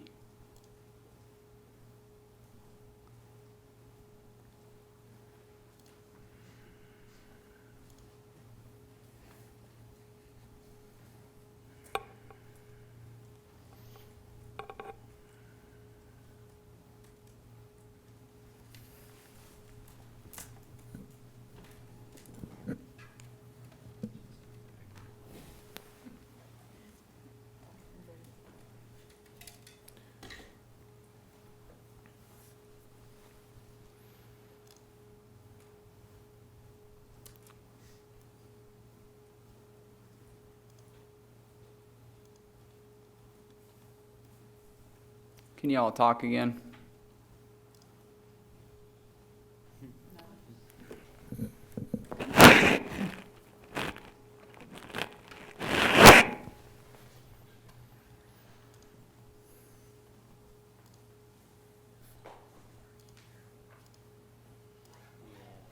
About the only other thing we could do is go out on like a Zoom. He's going through Teams and it's a new test. Well, if we had the phone and we have the picture. Yeah, I Match. don't know if they could hear us with that. You might be able to go with, They can hear us.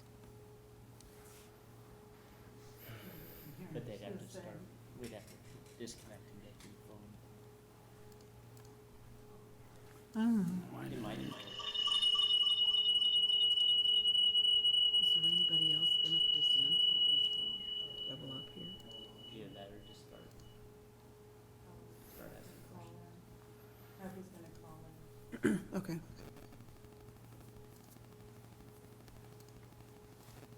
Call in where? Aaron's phone.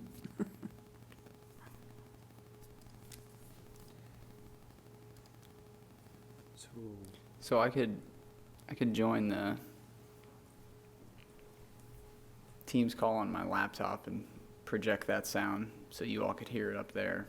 If that's Just patch it together, Jared. okay. I could call. We don't care. All right, let me How try. you- We don't care how you do it. We know you're capable. I don't know if I'm that capable. Okay.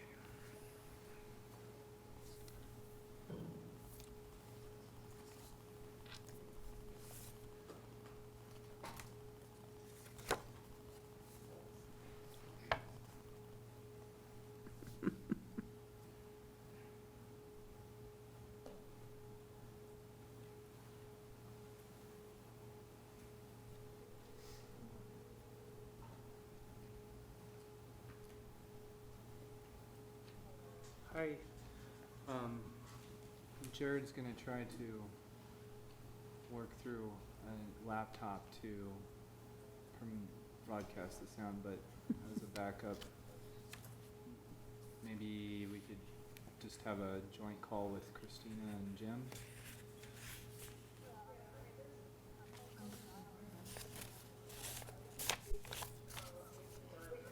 We can dial in and just disconnect from the Zoom call and just talk via phone. Jared's walking up with They can hear you now. Seriously. They can hear you on Zoom now. Okay, great, thanks. You can just do it from High tech right here. Jared, you can You guys hear Christina do it as from the well? chair.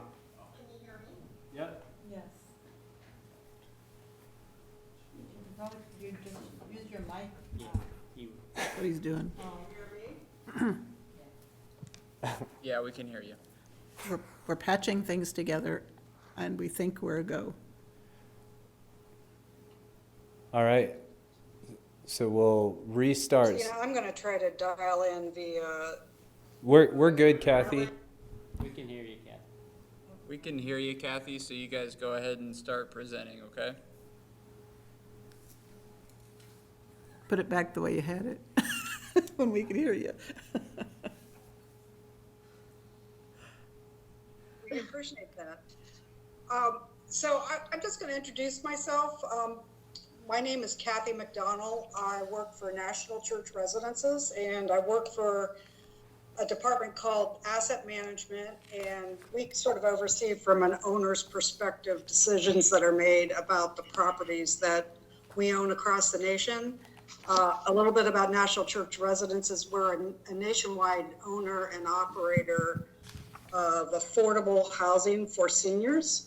We do a lot of HUD housing, a lot of LIHTC housing, which is an acronym for Low Income Housing Tax Credit, which is an affordable rent federal program. We've been in Manhattan as the owner of 3 properties there, Garden Grove 1 and 2 being 2 of them. Garden Grove 1 and 2 are what we call HUD properties. They are covered by a HUD rental assistance contract that makes the rents affordable to seniors. And whenever we make decisions about properties, we try to do it through the lens of our mission, which is providing safe and affordable housing for seniors so that they can remain home for life. So we call it home for life. We try to surround our seniors with services and a safe living environment that can give them safe, affordable housing. So you saw the pictures that Aaron put up of the flood in 2018, and I'm sure that the people there in Manhattan probably know way more than I do sitting in Ohio about that flood. But what I do know is that it happened fast. Residents had to be evacuated, some of them by boats, and they were displaced for many, many months while we rebuilt those properties. And there is no assurance that we have that that won't happen again. And by many's best estimates, it probably will. It's just a matter of time. So what our goal is at National Church Residences is to pursue the best option for replacement housing for the seniors at Garden Grove. It's something that is in their best interest. And as Aaron mentioned, about a year ago, we started talking to him and the folks at Manhattan Housing Authority about how we could partner to do this. And right now, the option that Aaron is presenting to build the replacement housing by acquiring that city parking lot seems to be the best option that we have at this point. So I'm going to ask Christina to talk a little bit about why we think that's the best option and why the city should consider this option as the best for the residents of Garden Grove. So Christina Sanchez is our VP of Property Management, and her portfolio consists of, amongst many other properties, Garden Grove 1 and 2. So, thank you, Kathy, Mayor Morris and commissioners, and thank you for giving us the opportunity to make a few points as you continue to consider options for replacement housing for our residents. Sorry about that. There goes the lights. So, as has already been pictured for you, I think the main thing that's important to say again is that the 62 units of rental assistance housing for very low income seniors at Garden Grove 1 and 2, as you heard already, are at significant risk of being lost in a flood. So we're urging everyone to continue to act now on the replacement building. As you heard, there is a low-income housing tax credit application that's due in January, and we certainly hope not to miss the opportunity for that application.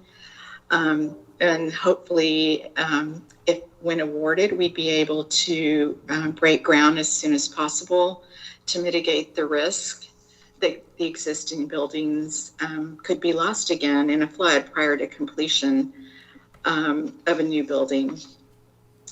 Needless to say, if we had a flood the scale of 2018, the residents would need to be placed in temporary housing for an extended period of time, and of course at significant risk to their health and well-being. As you heard Kathy say already, we feel the downtown location is essential so that they can access services and shopping.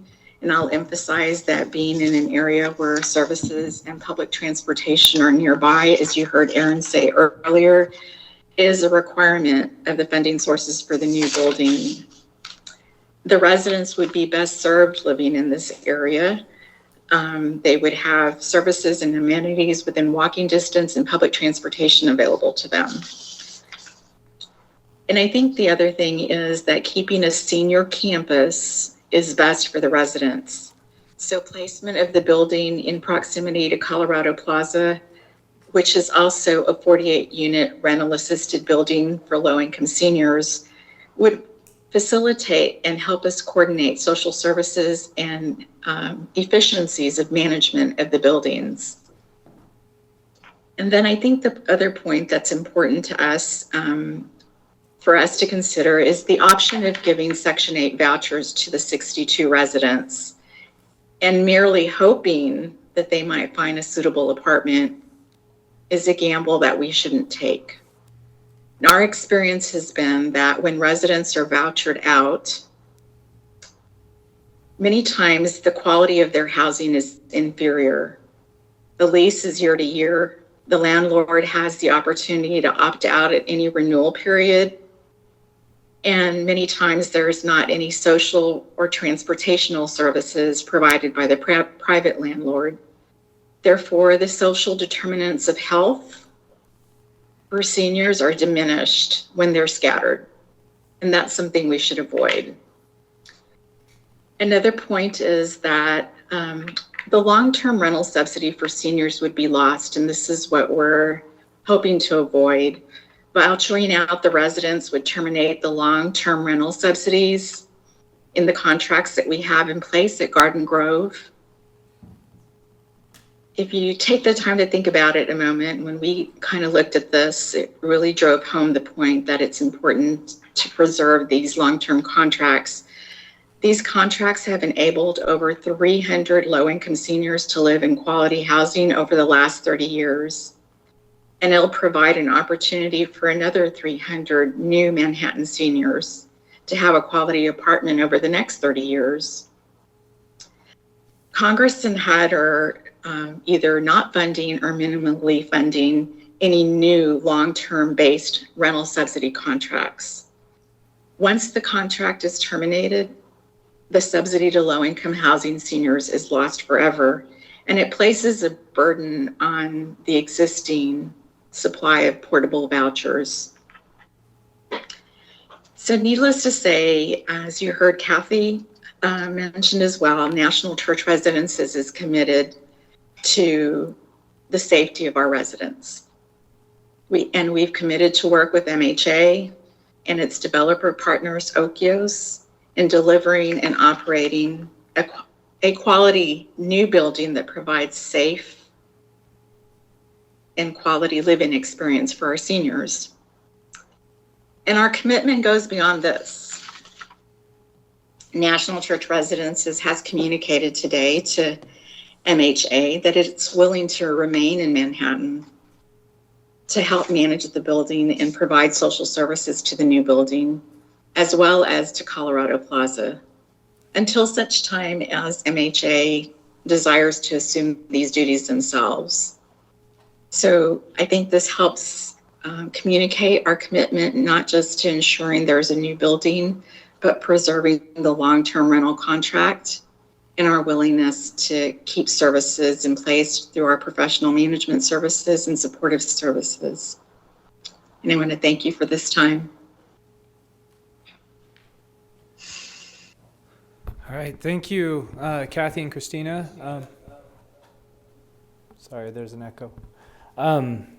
Really appreciate that, and it is a growing partnership that really kind of started out of two different types of problems, and us realizing that we might be able to fix them together. And I really did appreciate going into the properties with you a couple weeks ago and meeting and seeing the quality services that the residents are providing, and we want to continue that on. So, thank you. Next, we're going to go over to Michael from ODC and see if there's questions. And I don't know if, Jared, I can bring this screen up. I don't know if I should ask any more technology questions at this point. Okay, thank you. Michael, you want to come up, and Michael can answer any questions about the design, the application process, and maybe give some history about kind of what led you to this project. Sure. I'm Michael Snodgrass. I'm the executive director of a 501c3 called Oikos Development Corporation. I live in Kansas City, Kansas, and so we're based out of Kansas City, but we also have projects down in Garden City, Ulysses, Southwest Kansas, and also now more even nationally. We do a lot of affordable housing projects. We're about ready to start a 76-unit townhome project down in Gardner, Kansas, using the same tax credits we're talking about here. I'll tell you, right now is a difficult time to build for everybody. It's because of the interest rates the way they are, because we do have to get, the bank financing, typically for the construction of perm financing. I just locked the rate today for my project in Gardner at 5.85. which sounds great compared to today, but about a year ago it would have been about 2.85. So it's gone up substantially over the time period, which creates those gaps that then we have to go. The one thing I want to just kind of reiterate is we're not asking for any city funding in terms of this is all either through the federal government, through the tax credit projects, or else it's also through the home program, the National Housing Trust funds. And so I'm gotten used to over the last 30 years of doing this, putting these packages together. This site and the proximity points, as we call them, is ideal, because you're scored against all the other applicants out there. So if somebody else is 2 blocks away and you're 1 block away, you get the highest number of points, they get the second highest number of points. And so it is very much a point driven. The only out of about 40 to 45 applications, they fund somewhere between 8 and 10. So it's very much competitive process. But again, the proximity points are what put you over the top, as well as the fact that you're working with the housing authorities. So I feel like this is an ideal site. I think we can have the best of both worlds, preserve the parking that you want, but also build something quality. And I will say one thing, because a lot of people have a perception of what housing authority buildings look like. I served on the Kansas City, Kansas Housing Authority for 8 years. What we build is doesn't look like what you consider public housing. It would be something that anybody would be proud to live in, market rate, high income, whatever. So it is a quality product that we'll construct. So I guess we'll just see if there's any questions. I have a question that's more from the NCR folks. Okay. I kind of want to restate what you said about the vouchers and have them tell me if I'm right or if I'm wrong. And I realize I'm saying it in a more general way, but basically these vouchers that are in Garden Grove are tied to a facility. So we have to transfer them for a facility, and that's the way you get 300 seniors, because you're changing out those people over the course of the year. If we don't have another facility to transfer them to, and they go to Section 8, where they're just around the community, once they pass away, we don't get another Section 8 voucher for them. We simply lose that funding. Correct. Correct. Okay. Correct, your understanding is correct, and this is the reason that vouchers are an answer, but we definitely feel like perhaps there'd be a disservice to the senior residents of Manhattan today and in the future to not have a place that is designed specifically for them and their needs. Yeah, I think that's important, because if we don't get some sort of And, facility to transfer them to, Where we the will 300 these units. residents, that number was derived by us by going back in our records since we became the owners, and we looked at the turnover or the average amount of residents that leave the property on an annual basis, and that was about 15% of the 62 units, and that is, pretty much how we came to that number for the amount of time that we've owned the property. Thank you. Does NCR anticipate investing in the MHA project? No, we do not. I think the sources of funding for that project will be state and federal tax credits and potentially, some other types of state funding. But we do not intend to be an investor in this project. So 2 years ago, city staff sat down with NCR in anticipation of the FEMA buyout. And there was consideration by NCR at one point to reinvest in the community. Can you talk to us about the decision not to? I can say that we felt that a local owner slash sponsor of the project would be better positioned to secure the funding necessary for a project like this, as well as provide boots on the ground, local control and ownership of the project. It's very difficult to manage a construction project from, multiple states away. We just thought that the project would have a greater chance of success if we secured a local owner to carry that flag. NCR is receiving $3.6 million from the federal government to buy out Garden Grove 1 and 2, correct? I'm sorry, but can you restate the question so I make sure I understand it? Our agreement, FEMA has offered $3.6 million for the NCR Garden Grove 1 and 2. Grant would cover providing funding to the city to purchase the property, do the demolition, and would cover the cost of resident relocation. Correct. If the project MHA has proposed hadn't surfaced within the last 3 or 4 months, what would have been the strategy for the tenants of Garden Grove 1 and 2? Well, there could be multiple options that we considered, and one of them would be taking the FEMA grant to basically empty the building, and HUD would provide portable vouchers to the tenants, and then they would have to take those vouchers and find alternate housing. The timing. What we've learned and what we know from being operators in the senior affordable housing arena is that there are major benefits to the lives of seniors to live in a community with other seniors where there are services provided. And that was not an ideal solution as far as we were concerned to voucher out the tenants. But this alternative with MHA just surfaced in April. The buyout, the FEMA grant was realized as an opportunity a couple of years ago.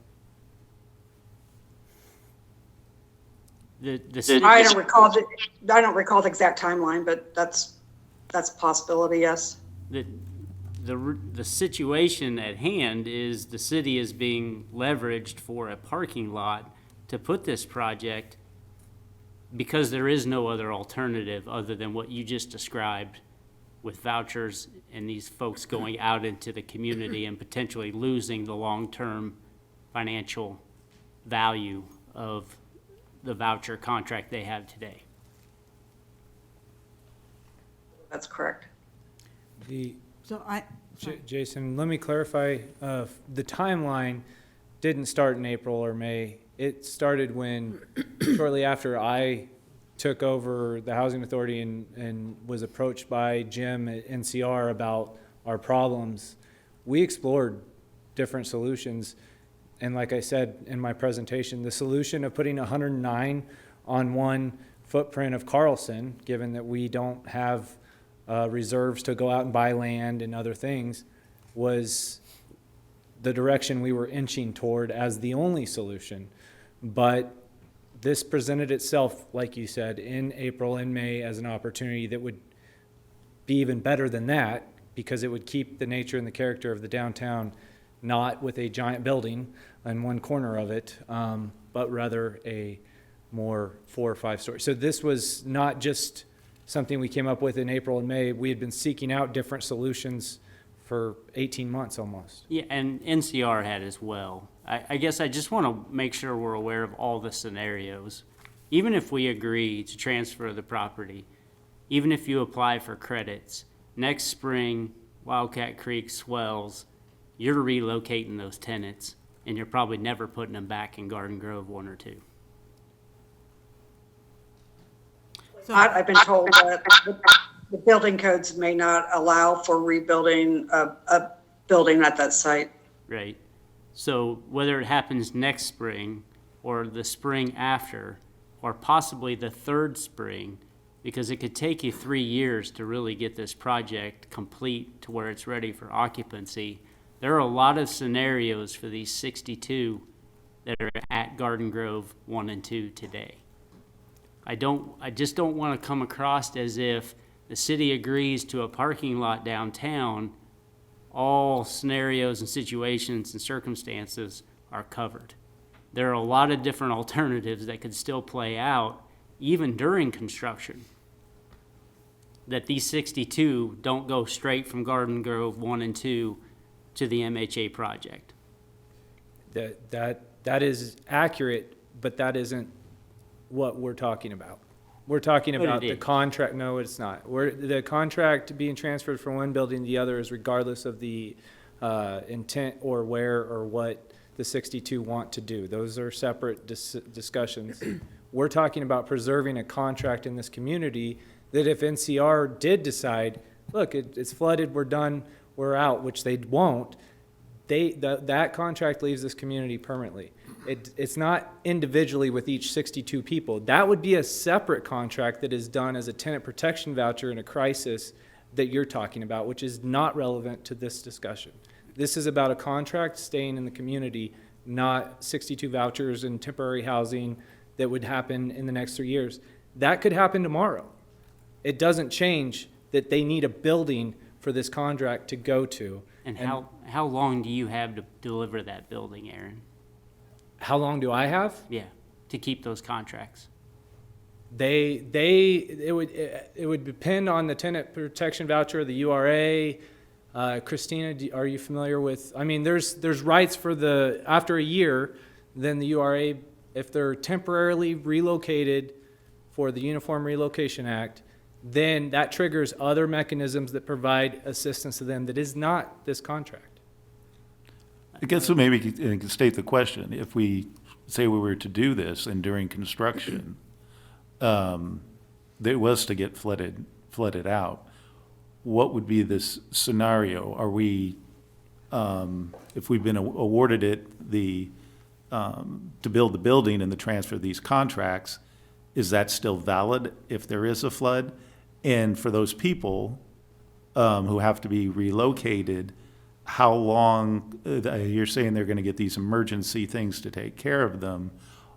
Do they then have a right to move to the new building, or once it's finally done? I think Christina or Jim might be best equipped to answer that.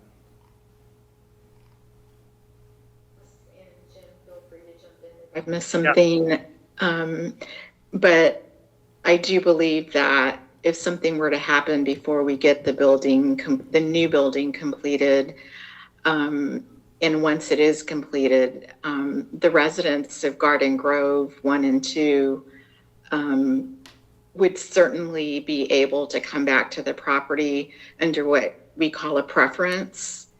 And a preference is established at HUD when there's something either locally or regionally. If there's a vulnerable population that needs to be assisted, they can become a preference. And so the residents of Garden Grove that would be displaced would certainly be able to come back to the building under that preference because they were displaced. I don't know if I'm answering your question. Yes, you're. To echo that, this is Jim Bowman. We did a similar project in New Orleans, built a replacement housing for seniors 4 years. I think it was 4, maybe even 5 years after Katrina destroyed the previous building. And those residents had a preference. And believe it or not, they were found, and many came to the new building.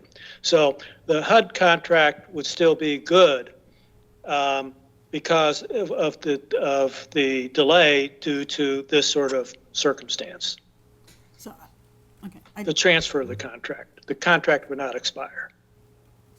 So I have a few questions. Okay. I think I understand the reason for doing this. I think we do want people to be placed appropriately. Displacement is the worst thing that happens during a flood situation. So I think we are all on the same page that we do want that for our seniors or anyone else in this community for that matter. The idea of that particular property, and that's what we have to discuss tonight, is that particular property. I think the timeline has been discussed, that you can have a flood tomorrow, you can have a flood in 3 years. You may have a building in 2 years, you may not have a building till 5 years, I don't know. You may get the funding, you may not get the funding. So there are a lot of other variables in play here, but tonight, as we look at this particular property, or the two properties that we are discussing, and the sense of urgency in that, I think, I would like to also hear from staff here this evening. The sense of urgency is what is kind of bringing up my red flags. I want to take more time, if we're talking about designating a city property to an entity of something that might be, and we need to vet those out. And our process, we have a process for vetting out those properties to make sure that is what we want in those particular communities. So I don't think the objective, for me anyway, it's not the purpose for why you're doing this. It is where you're doing it and how we can find other options if this is not viable. And I'm not sure we can meet the December deadline, at least for me. For me, the December deadline is very hard to meet because I need to know more about, there's a lot of things going on in downtown right now, and there's a lot of things going on in our community, such as we just did a housing study. We are looking at workforce housing. We know seniors are the ones that are the growing population. We have a lot of rentals in the community. So those are the things that are kind of guiding my path towards what housing looks like in our community, including HUD housing and public housing, Section 8 housing, contracts, vouchers, whatever terms you want to use. So the sites, I need to hear more from staff and everybody else in this room, because from the community, what I'm getting is to put this off for a little bit longer till we vet everything out. And it's not just about parking. It's about other developments that might come into the downtown area that we need to also process during this time. So that's where I'm stuck, and I'm going to wait till I get all of the feedback from city staff that they did their memo. But I do understand the challenge of placing 62 residents, senior residents, and vulnerable populations into a different area. I think that's going to be a mission for all of us to handle appropriately. Yeah, the part of which he's alluding to is the fact that when we did the Aggieville Midtown project, we put out a request, here's a parking lot, bring us your ideas, here's the criteria we want you to meet in order to do it, and only one person responded, so we gave it to them. The problem here is that we don't know who else out there, once they know that this parking lot is potentially available as a developable site, what other bright ideas they might have for it, and how that might be a totally different project, obviously, but it might be, we might find it more necessary, more advantageous for whatever reason to the city. So that, I think that's essentially just not And the that you need to be timeline, yeah, paraphrased. the but December timeline But is hard. my other question for the NCR ladies is, what is the date you guys have circled on your calendar for being done with the Garden Grove apartments and out of here? Are you looking the end of 2024, July of 2025? I suspect corporate, you probably don't want to answer that. Maybe you'll stamp around and not answer it, but what is kind of your guys' drop dead deadline to be out of town here? We don't really have a deadline by which we want to be out. We have many properties for which we don't own, but we act as a managing agent. And, you know, we have a pretty much management presence, property management presence in 27 states. And it's definitely in our business footprint to continue being managing senior properties that are owned by others, where we feel we can bring value to the management and the residents of a building. We would stay as a managing agent indefinitely. So we don't have a timeline. And it's very much in our business model to provide management and social services at buildings that are owned by others. So there's really not a timeline. So as long as it doesn't flood again, you're not going anywhere in a hurry. Even if it does. Yeah. They're not. Can I speak to that, Commissioner? The idea that there needs to be a letter of interest or something that you guys kind of did for the Aggieville thing is not, I understand where it's coming from. It makes a lot of sense. But that you all appointed the board that oversees this request, this is essentially a there is no other entity. There is a reason that the two vice presidents of NCR are partnering with us on this. There is no other entity that can do what we're asking to do, that has the oversight from the city commission, that has appointed every member of our board that unanimously has put this proposal to you. That is not the same as the private sector coming forward and submitting a proposal or a letter of interest or something. You can develop and play with that lot all you want, but I can tell you nobody has. And if you're going to do something, please do, because it looks terrible and it's across from our property and we want it updated. At least we're tired of the cars sitting in there looking like that. There's a carnival truck that's been sitting there for 3 years. I don't think the city has done anything about. We want to take that and turn it into something valuable for that neighborhood. And as the housing authority, as the public housing authority, we have the tools with the HUD mechanism and the LIHTC property, our LIHTC application to pull it off in a way that it doesn't cost the city anything. It doesn't cost, and there may be tax revenue generated. That hasn't been brought up, but there may be tax revenue generated as a pilot would be necessary. There's lots of misinformation out there that you're not getting anything out of this, but I can tell you that parking lot is not generating anything but a spot for a carnival truck right now. Let me just make a comment too, and I always realize something could be different tomorrow and there's planning for downtown. But that thing that happened in Aggieville was because someone came to us and had a proposal. They came to us wanting to do something there.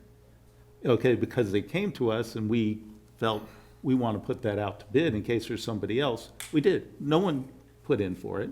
And to say that someone may want this to do something here right now, I mean, they know we've been talking about this for months. Developers never know. They could have come to us. I mean, yeah, I understand the Aggieville as an argument of not doing it again to see, But to really think that people haven't come to us because we haven't thrown out there that we'd be willing to entertain it is a little bit of a stretch. Well, I don't think it's a little bit of a stretch, but Aggieville worked on a master plan, and we knew something was going to come from that area. We knew that development was going to happen in that surrounding area. So it wasn't like out of our purview. Downtown is just starting that process. They haven't had a chance to do their vision planning for that entire area yet. So I want to wait on that a little bit. Plus, last time we had the work session, we heard from Boys and Girls Club, the Area Agency on Aging, Riley County Senior Center, and now we're hearing from DMI and Icon Investments that are not really approving this site for this development. I just want to make one comment to stay focused, because I understand, what the Manhattan Housing Authority is trying to do and the sense of urgency. So I don't have a problem. I think the commission can make a decision. There's really three choices here. We say, okay, we'll give you the ability to build on one of the two properties, or we don't. And that's what we need to decide tonight. It's just that simple. And I think the city manager said that at the coordination meeting. It's like, okay, commission, decide which way to go. Because otherwise, you're sitting here unable to proceed. And if we say no, you can't have any of the properties, then you may build a high-rise. Now, that may be what you're forced to do. Okay, now I'm very interested in those people getting relocated before it floods again, because I agree with your comment that it probably will flood again. And I was the one, I think, that brought up the idea of the South Reef. Okay, and the reason I did that, I see your slide there, you say this is the best option, which it is for Manhattan Housing Authority, but it is not for the city of Manhattan. And the reason I say that is all the concerns that Commissioner Reddy brought up about that parking lot. But South Reef, we've had it out there for sale. Anybody could have bought it and developed it. And so those concerns that, the developers didn't know about it, that is not in play for South Reef. We were lucky to get the one development that was put there. And I know there's some additional hurdles there. And I think that, I agree the 40 points might be a little bit of a problem. But then again, get a good grant writer. You said the folks there wanted community gardens. Plenty of room for community gardens down there. And the idea of green space and things of that nature. And I'm sure we'd have to add, we're gonna have to put some bus service there. Granted, that's gotta happen. But I just felt like, alternate locations were not looked at. And I personally believe that the South Reef area, because the city basically gave away what was there for that canyon development because we picked up all the specials. And the memo the city staff did on that said we'd be picking those up. Well, that's better than, it's less money than what we did for the other project.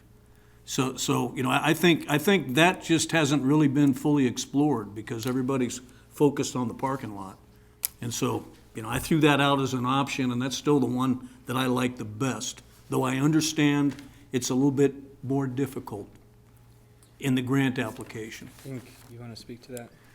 Sure, because I write a lot of these, and I've been awarded a lot of the tax credit applications, and I wrote the one for Gardner that was awarded, and it was a little bit of a stretch as well, but it wasn't 2 miles away from the next closest amenity. And it had bus service near, but we were awarded because we weren't, if we would have been 2 miles away, we would not have been awarded.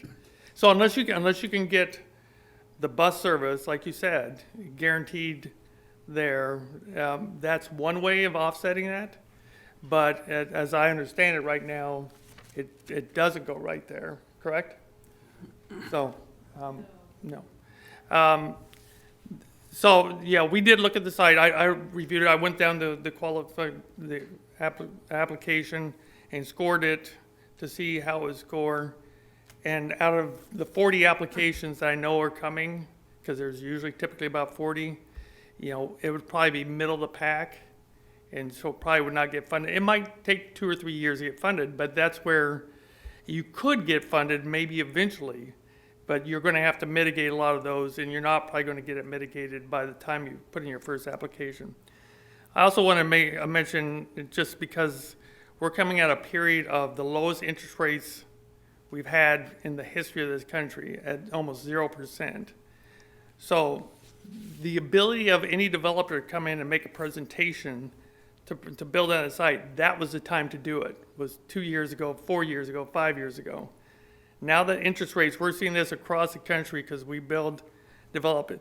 You're seeing a massive retraction of builders that have pipeline. And so we couldn't find laborers before in some of these locations because they were so busy building. That's not going to happen for a while. The Fed's going to raise rates up to, probably Goldman Sachs is saying 4.75, which means your interest rates on new construction is going to be somewhere around 8 to 9.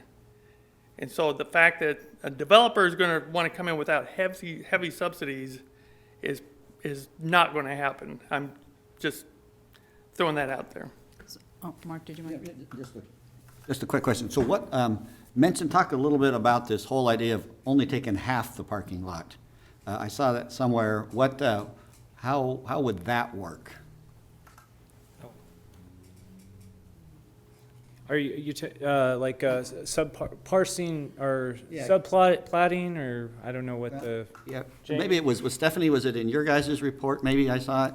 Yeah, and then Aaron also presented a slide that showed about a third of the parking lot. That was also what was presented to the HRB.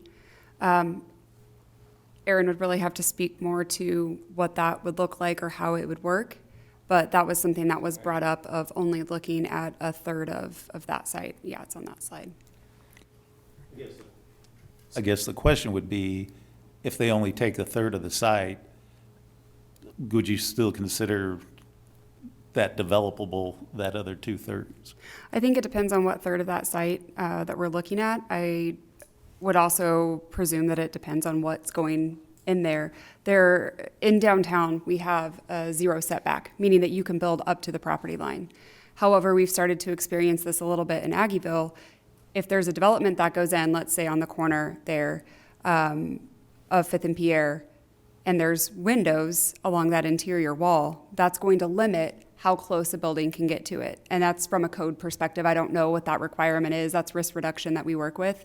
So I would say that a lot of how much land we have left over and what the development looks like that MHA is proposing would really dictate what we're able to do on the remaining part of that parcel. This is a major proposal, and I don't feel like it has been vetted through our city like the proposals that we are accustomed to, where we know the answers to so many of the details, I guess, before, excuse me.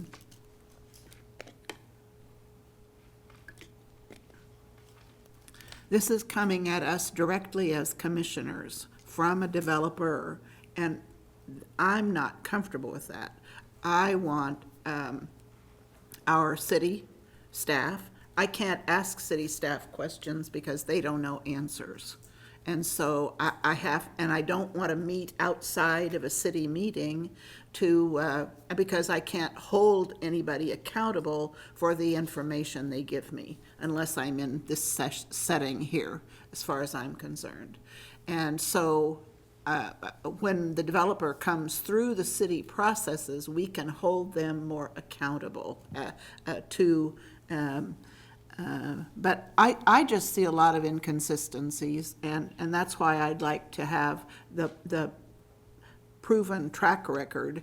And I've even asked the staff to do something about our development code that does, so that things like this are screened and we further developed before they get to the commission. This is a major proposal, and I want it to follow those processes and not come immediately to us.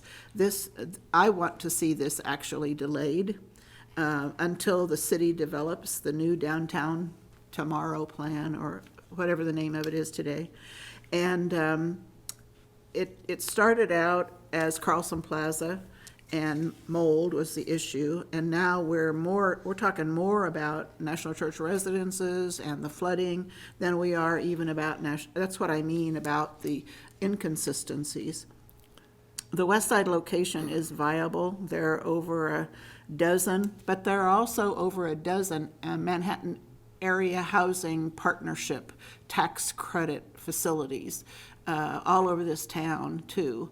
And they have seniors. So it isn't as if that could only happen downtown. I don't want to interrupt myself here, but I have a question about the high-rise used to be dedicated to seniors, and now it isn't. And we still have this need for seniors. So I'm interested in what happens after the tax credits expire. Does the mission change? Who can live there, or how does that work? So you can answer that after a while. I do see that this is in your best interests as the Manhattan Housing Authority. I don't see it as in Manhattan's necessarily. Right off the bat, instantly, and for us, we've only known about it since about August. So it's been maybe late July was city, county, I think, maybe. But I don't know a lot of more information now than I did then, or until the last week or so. We've gotten more information. I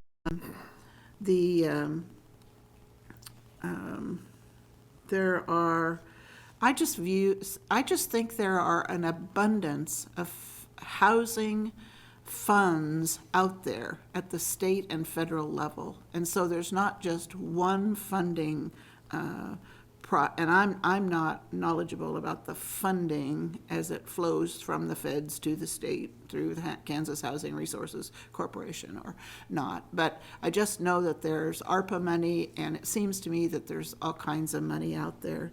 I don't think this is our only chance.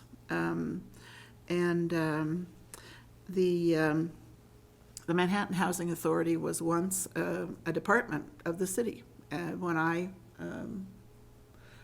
was, and I served on the Housing Authority board for about 5 years, maybe 6.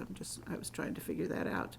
And we are still tied together in a few ways with regard to the appointment of the Housing Authority board by this body, and the city helps you keep health insurance at a lower rate. That's a good thing. I'm happy we're able to help with that.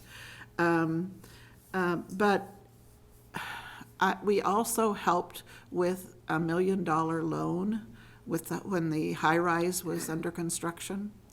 And I think that the city has been a good partner. We came to the rescue, with a white hat when the high-rise was in danger of not being completed. I think we should also, I really want to have a financial kind of status report on the Housing Authority. I want to know that the finances are stable there. They weren't always, and Aaron, you did bring in a new day, and you've been there like 1.5 years, and I expect that they are improved, but I think that if we're entering some kind of a financial arrangement, I'd like to know more about that. Let's see. I just feel pushed, and it's moving fast, and I think we need to see all the guarantees put in place, and I'm not sure that verbal information is sufficient. I think we need more in writing, and I can support the Wreath Avenue. I know the reason you don't want it is because it would cost you, because we wouldn't probably want to give it to you, because we're having to pay property taxes, aren't we? Mayor, we wouldn't be expecting a different cost. That's not on the table for us, as you just mentioned, our finances, right? Okay, We're not trying to buy those lots. okay. Well, I just, Yeah, and if, that's part of the discussion and what we do and don't know. if I could just for a second, I'm still trying to piece together, and I appreciate you bringing NCR and Mr. Snodgrass here this evening, because I think this has been complicated for us to even understand. You mentioned it's complicated, and I think you're right, Aaron. The low-income housing tax credits that you would apply for, that you've indicated you've written multiple applications, are those the same types of credits we've seen leveraged throughout our community for a variety of projects all over southeast, southwest, northeast, northwest in our community? Same pot of funds, same credits. They are. I will say, though, that the regime has changed at KHRC. They have gone to more of a points program than they have in the past. I wrote under the old, and I've written under the new. And it's more about that they're trying to get more into the scoring for the award rather than the way it used to be. Okay, because Fred Bentley Fred, great guy. Yep, used to Love work. Fred. I think he lives in Manhattan now. He's, Yep. Yep, retired. But that's who we engaged with. Yep. Okay, so that is the funding mechanism, though, the application that would construct the facility. The revenue side of this thing is really tied to what's happening at Garden Grove 1 and 2 today with this Well, no, yeah. long-term residential subsidy program. Well, let's suggest that that's not happening today at all.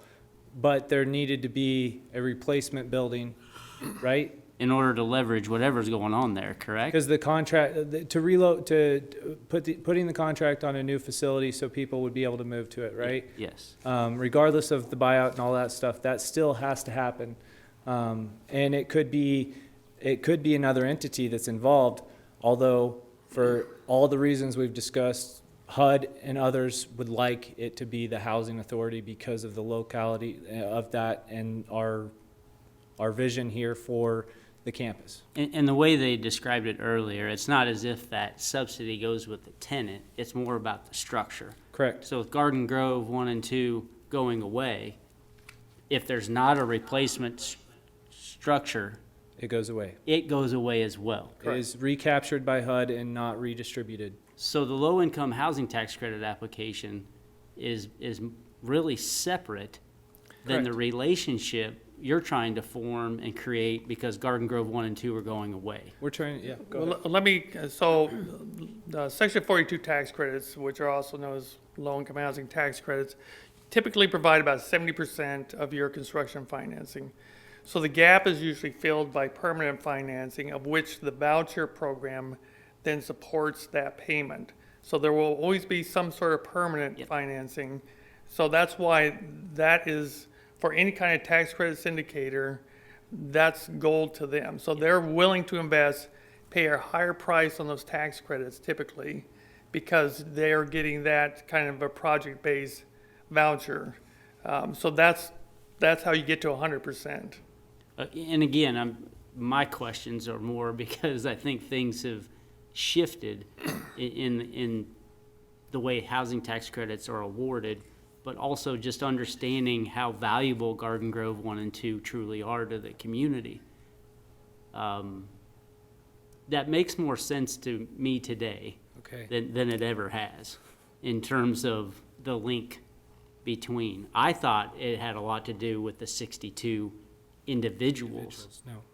And it's more about a relationship. And it comes back to the question that I did ask earlier, and if you don't know, that's fine, or if NCR or Mr. Snodgrass may know, how much time do you have to put that second building in place to where that contract can move between Garden Grove and this second building? As Jim answered earlier, there is no expiration. It is, in that case he mentioned with Katrina in New Orleans, over 4 years, right? Okay. But so if worst case scenario, it floods tomorrow, people are in temporary housing for a period of time, we don't get our tax credit, you guys don't select a site for us, we don't get the approval, whatever, years down the road, it is possible, but between then and now, there's so many variables for NCR that they may, and HUD may force their hand to do something else. This is the solution that is least harmful to the community in losing that contract. And NCR has an out here that we're welcome to be that, because that's what we do. We are more than just a former department of the city. We were birthed by the city. We are part of that, and our mission is community good, safe, affordable housing. It's what we do. We're not going to profit off this. Nobody in our portfolio is, but it just is in alignment with what needs to happen, and it's really, really hard to explain why those pieces all fall down like that and why we're doing this in this way. Would you allow me to run through the cycle of these tax credits? Go ahead. I feel like I'm familiar, and I feel like I could relay that to the commission. Okay. What my question really comes back to is what we alluded to in terms of a delay. Mhm. If the downtown site truly is that valuable and it's going to score that well in 23 or 24, what we've proposed and what we've talked about, this 3-month window that we have between now and January 1 and a pre-development agreement, which is going to have a lot of contingencies, which is going to have even things related to other advisory boards that this commission appoints that has some say over whether or not they're going to approve this thing because it's in a historic district that's outside really this process. It can come back to this process, obviously, but there are other things that have to be considered for this site. Doing that all within 3 months, knowing those contingencies are out there that which could upend this whole process, are we better off going for a end of 23, beginning of 2024 application and letting this thing breathe in the community? What are we risking by doing that scenario? I'll start. That is a terrible idea. But tell me why. Because one, we would have you're misconstruing that what we're asking for is site control. We're asking for a pre-development agreement that gives us the option. The option. You're talking as if you've already executed the option, and that's what we're asking for. We're not executing the option. The option has those contingencies. This is an opportunity for the city to fill that void as with Manhattan Housing Authority to solve this problem in this time frame where there is funding, there is tools to do it, and you can talk about the change in the QAP, but also we're not going to sit idly for 18 months. So you're talking about 3 months, and I don't know what those 3 months are because we're not talking about January 1st. You submit an application in January, right? the pre-application. The application's due in May. Okay. But So the we have till May pre-application to- requires an option for site control, which Yep. is very, very vague. And so you're talking about not just waiting till May or the next January. Now we're another 18 months into this, into May, before we even find out if we got awarded May of 2024. Construction starts in 2025. That's just way too long for Garden Grove to be replaced. I don't think any of that would work in our scenario. It wouldn't be in MHA's interest to wait 3 years either. Aaron, I just want to say also to Jason, I would really like to have staff present our options. Yeah. Because we are not, I don't want to just talk about downtown, I want to talk about our options and figure that out. I think we've kind of relayed our thoughts on the process, but unless we get to the option piece and hear public comment, we can't give you any direction, and we can't give staff any direction either. I think you've heard some of us say, not really for the downtown area. We heard some people say yes for the downtown area, but we really need to know what that means from staff as far as process. Right.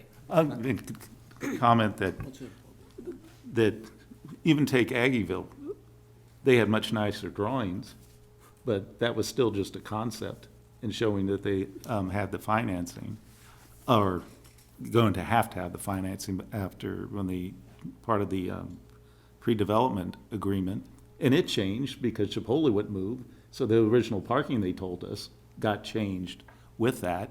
And then it was a pre-development agreement that had all sorts of contingencies in there that had to be worked out. And that's the same thing we're talking about here. The other thing is why the sense of urgency. I think we have heard that. One is the interest rates. If they go up, it may just make the project not be able to do. I think there's a consensus that 2023, as the mayor said, there's a lot of funding sources out there. 2024, maybe there will, maybe they won't. But we know it's good in 23. Who knows? 24 could even be better, but I doubt it. It'll be better at that time. And then we do have to worry if there's a flood, or, I think NCR is acting in good faith, but if there is a flood, they just decide Section 8, that's the best thing for us to do. We have no options here, and we lose those, what some call those golden vouchers that move from site to site. And it's more than 62 seniors, as we heard. It's like 300 seniors that we get to take care of. And there's a lot of stuff we can put in that pre-development agreement to add assurances for us to know that it's something that we want to go through with. As Jason said, there's all sorts of stuff that still needs to happen and be brought to us over a period of time. It's not like this is it and the decision's 100% made. So I think when we talk about delaying, it's going to be delay upon delay. If we put those contingencies in and they come back and say they can't do them, or some of these other boards say you can't do it, it's done. In some cases, it may just be totally done then, and there's nothing. Yeah, my line of questioning was just really to understand what, if any, the back's against the wall. I do like hearing that even if we put something together and it fails, there's always, well, I shouldn't say always, there appears to be an opportunity in a short period of time to come up with a replacement structure. There is still that. I mean, his Katrina example is the one that, it resonates. So you don't just have 3 years to get this done. We have time. Having said that, there's a lot of other things I know you guys got going on, and you're spot on. I mean, I appreciate the information this evening. I really do. Bringing the experts to the room is very valuable in this discussion, and it has enlightened staff and everyone in the room as to what our options are. And I will admit, I didn't know what they were coming in, and I had a lot of questions, and you have answered a lot of them, and I do appreciate that. You all have obviously a broader discussion you want to have about whether downtown wreath or not at all, and Commissioner Butler, you hit it on the head. And we can present what Stephanie put together, but a lot of it had to do with not having all these questions answered coming into this presentation. And I appreciate the time and the allowance of me to question Aaron and his consultants, because we have learned a lot tonight. And perhaps with that, we can start to communicate with you all a little bit more in terms of what we understand and what your options are. Site is always going to be a question, always. I think if I may answer a couple of the questions you guys fired at me, a lot of questions, but this process may be unique to this commission, but it is almost a disservice to the Housing Authority Board to suggest that we're developers and you can't communicate with us to find out all these answers because of that, and you have to do it in a meeting like this and wait till now. That HUD is who our contracts are with, and that's the Housing and Urban Development, right? We're going to continue to talk about development, and there is also a ton of research. The last housing study that was done was 20 years ago until now. It took 20 years. The new housing study speaks to needing new inventory of 2,400 plus units. You could add 72 or 62 that would be lost to that number. So we're not going forward. We're not creating inventory. This proposal creates inventory with 28 plus, preserves one of the most golden subsidies for seniors that will exist and will not be recreated by our government in our lifetimes. It'll go away. It'll be out of our community. It'll be gone. And that subsidy won't exist on a building in Manhattan. That's what we're up against. That's why the Housing Authority is wanting to take some lead on this, and we are in the best position to do it. The other part is to reinforce that our board are not, and myself are not developers, is that we are in a HUD recovery agreement with the city that includes repositioning of all of our assets. And we certainly hope that you'll have those conversations with us without making it completely until the end type of educational parts. We have a lot of moving parts. We have a HUD recovery agreement that, Mayor, you were on the board when we executed that with the city. There are actions that HUD could execute if we don't follow the agreement, which involves repositioning some of these aged assets. This is a prime example of how we can be a catalyst and show that we're moving in that direction. Or we can say we need to wait, and we can continue to wait, but that option with the city partnership is probably not going to allow the Housing Authority doesn't have the ability to wait. We are recovering, we're growing, we're trying to meet a huge housing need that our community is demonstrating through this market analysis. There isn't years to wait to preserve those units. They'll have to move on to something else, I think. Aaron, I got a question for you. You made me think of it as you were going through that. If this does get delayed, then what does that do to Carlson? Because you'll have to make decisions on that separately. Do you build it on a pedestal, or do you not go through that expense since you don't know if this other... The Carlson project is driven with direction from HUD, and so we're engaged in that process in parallel to this. It's just not something that it goes through the... No, I know that, but I guess if... What would the design look like? Well, you're going to adjust the design for Carlson based on what happens on this parking lot. So if this gets delayed and you want to move forward with Carlson, right? To me, that's another issue, because do you put it on a pedestal in case? Not if there's I no wouldn't think so, need and I to don't- preserve parking over there. So Yeah. I mean, those types of it is a phased evolution, and I just want to reiterate: if you delay it years, you're not going to get more. You probably have more presentation of a pre-development agreement than any other housing authority would ever come up with. There is not, Michael can speak to this, there isn't something more to show you, because it is a pre-development, not the development agreement that shows you all the things you're asking about. We just want to look at options for the site. It's not, I mean, there's lots of questions we have. The process could take forever. I would really like to wait a little bit longer than December, May, whatever you said. But we also have opposition. Sure. In the community. We're just presenting. And we are responsible to hear from them as well when we consider something. And that's what I want to hear, what our options are, because nobody's against your plan. It's just the site. Stephanie, just a quick, what kind of timeline are we looking at for that completion of the downtown study? Is it, we haven't awarded it or anything yet. We're doing it in-house. In-house. At Aggieville in-house as well, so I feel like our staff is competent and capable of doing that.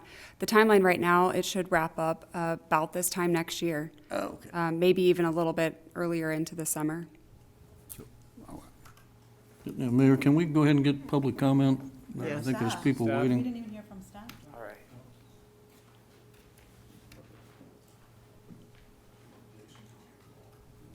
We have a few brief slides, and Stephanie can run through, but a lot of the history and a lot of the questions that we intended to ask were in that presentation. So we have a few slides she can run through, some of which we can move through quickly.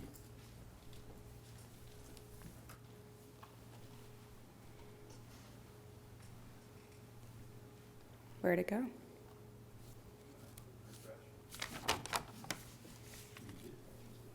I broke it. There we go. Let's try this again. Okay, well, we'll skip through some of these. The next one, I think this is what you are requesting, are the various options. Those options will lead us into talking about more of the specific sites. Right now, you could proceed with developing a document. It's been identified that a pre-development agreement would be the appropriate document to move forward with that, to give site control. The two sites that have have been discussed are either the downtown parking lot or several lots within Lee Mill Village. The other option that staff had identified in the memo was you could explore other options. We could look to, as a city, to provide funding to acquire another lot that the city doesn't currently own. There's also the potential that we could assist with redevelopment of an existing site that Manhattan Housing Authority currently owns. And then the third one is there may be something else that we haven't thought of or haven't discussed or hasn't been brought up yet. We want to make sure that we've covered these. This isn't your options in their entirety. There could be other things that we haven't yet considered. I briefly just summarize the considerations that were outlined in the memo. I think these were really formed based on community feedback that we've heard and also from some of the commissioners in your comments that we've received. We tried to summarize what those were and then provide a little additional information for each of these to further explain. I wasn't planning on going through all of these. If there's one that sticks out or if you want me to kind of give a synopsis, I certainly can. I think that it's really dependent on the design if we're talking about the downtown site. Whatever that project looks like, whatever that building looks like, these might ebb and flow a little bit. There may be additional considerations that we need to be aware of that we can't know at this time. So it was rather difficult trying to project all the different alternatives or all the different possibilities and then outline for you all the considerations. Really, that pre-development agreement would be the best solution to do that as we move forward with that process. And we can come back to this. The other one was for Lee Mill Village. There's 3 points that we really wanted to make sure we highlighted for your consideration. We did talk about the remaining specials. That was outlined within the memo. And let me find it real quick. The $153,000 is what we've calculated over the course of the next 6 years would be the specials on this site. As a reminder, if I understood it correctly, when Canyon Creek, which is another low-income senior living complex located just south of this site, that was done by Manhattan Area Housing Partnership, I believe that the city split the specials with that development half and half. Does that? Yeah, they paid $15,000 per lot, which generated around $260,000, and our special outstanding was just over $460,000, so roughly half. The other note of this one, the PUD would need to be amended. Right now, the PUD does not allow, the plan unit development does not allow for a structure of this type. It only allows for single-family homes and for duplexes, so that PUD would need to be amended to allow for a higher density type of building. You went through a similar process when you, a couple years ago, amended this PUD to allow when the city took over those lots. So that process has, I think that was in 2019 that was done. I guess I'll turn it back over for any questions that you may have. I'll look to Katie and Jason too to assist with this. They have a much better history of the various sites and our relationship with NCR. Stephanie, would you go back to the PUD discussion? Sure. It's a city parking lot. There's a zoning. Oh, this is for it Lee Mill. Lee Mill. Oh, Lee Mill. Yep. Got it. Okay, PUD. All right, thank you. For downtown, that's a good point though. For downtown, right now, it would not need any sort of rezoning. This use would be allowed. Right. We can't speak to whether, if only a portion of the lot were to be used, we can't speak to what that process looks like. If it's a replatting, if it's just a lot line adjustment, that really depends on what that building looks like and if there's any easements that we would need to acquire, or there's just a lot of details we don't know. Gotcha. So it would have to go through the Historic Resources Board thing, and they could put the kibosh on it if they think that it's inappropriate usage and everything. Not usage, I would say materials or just the bulk of the building, the height. They kind of look at it from an aesthetic perspective to see if it fits in. At their meeting, they talked a lot about the materials to be used, a height requirement. I think they kind of settled somewhere between 4 or 5 stories, wanted the parking to make sure that it was not shielded, but that it was screened. Yes, they could always come back and say that. I would remind you that it comes back to the commission should you want to reverse that decision. Assuming we have the grounds to do that, based They on. didn't build it, we're not Yeah, demolishing it. Right. Yeah. So, are you guys gonna be doing the Carlson rebuild ODC, or are you guys gonna? Yeah, okay, so you can, if you do it down there, you can sort of make it all, okay, just checking. And one interesting note is Carlson is just right outside the historic district, so it's one block to the south, so it doesn't have the same standards to be held to as this site would.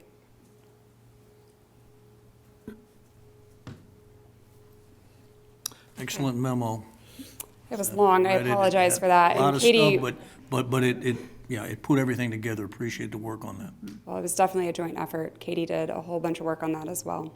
Could you bring it back to the first slide, Stephanie? So we have the two options. You said proceed, develop on the site control for downtown. So that's two options in bullet point number one, or number one, not even bullet point. Number two, explore other options for other sites, and then discuss alternatives that you haven't even looked at. That's right? Yeah, you And really have 5 options up here. We just. There's a lot of options, and that's what I wanted to say, that there's a lot of options still, is what we need to think about. And I understand the timeline, but I also understand Carlson and this, like you said, aren't parallel paths. So it's not like they're all both together. One can't be done without the other. They're just parallel right now. So I just wanted to be clear about some of these. And all of them are within the city of Manhattan, not county. We're not looking at county or anything like that. Right now, the sites that have been identified are the city of Manhattan. Okay, thank you.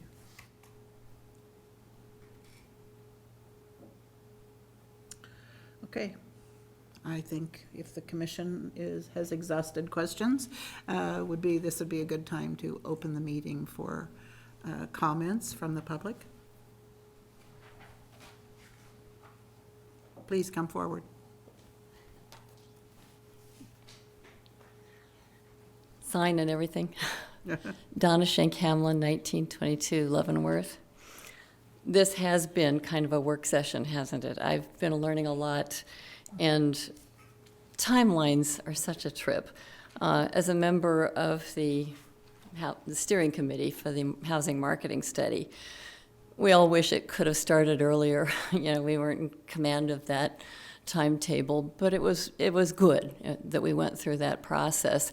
And I realize that you're up against a first and a second reading of that whole report. You're absorbing all of that. At the same time, in this particular year, there are, as we hear, all these opportunities of federal and state money with new channels and new formulas. I'm quite aware of that because I just learned today, because I'm involved still as a grant writer, that there's a second round for the moderate income housing that's now happening 3 times a year coming out of the Kansas Housing Resources Corporation. That's going to be in January. We also learned today that there's another round of neighborhood revitalization grants due in January. So the reality is, and this can be those half full, half empty questions, opportunities don't come when you're ready. And I've spent many years writing grants, and I know that when you hear about something, it's often very short notice, and you try to jump on it. I'm a perpetual optimist. I've learned to be pretty nimble in grabbing opportunities when I can. And I just wanted to throw out another opportunity that the double challenge of retaining and expanding parking and finding housing for seniors in a downtown area gives us. And I haven't mentioned this to Aaron or to our architect, but many of you know Larry Erickson, who is a professor emeritus and has been promoting solar chargers. You have an opportunity here if in the development stage, the pre-planning, pre-design stage, to actually modernize some of our parking infrastructure and incorporate from the solar plans that were for the housing segment, chargers for your public parking lot. So not only would you potentially not be missing, parking spaces, but you can actually use this as an opportunity to modernize your parking with chargers for electronic vehicles. So being the optimist I am, and being a person that realizes that opportunities come crashing in when you're least ready for them, I would just ask you to consider maybe another work session or dedicating some time in this very intense fall to weighing what you're getting from the housing study, looking at what it suggests are the needs for senior housing, and considering this in an opportunistic way.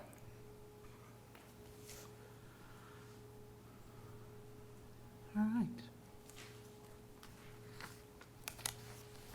Been waiting all night, all evening, Gina. Thank you. No problem. I really do want to express my appreciation for all of the education and ideas that have been floating around tonight. I learned a lot, and many of my questions were actually have actually been answered. So with that, I want to reiterate a few things. I've spoken with most of you. Mark, I couldn't speak with you because you were under the weather, but glad you're back.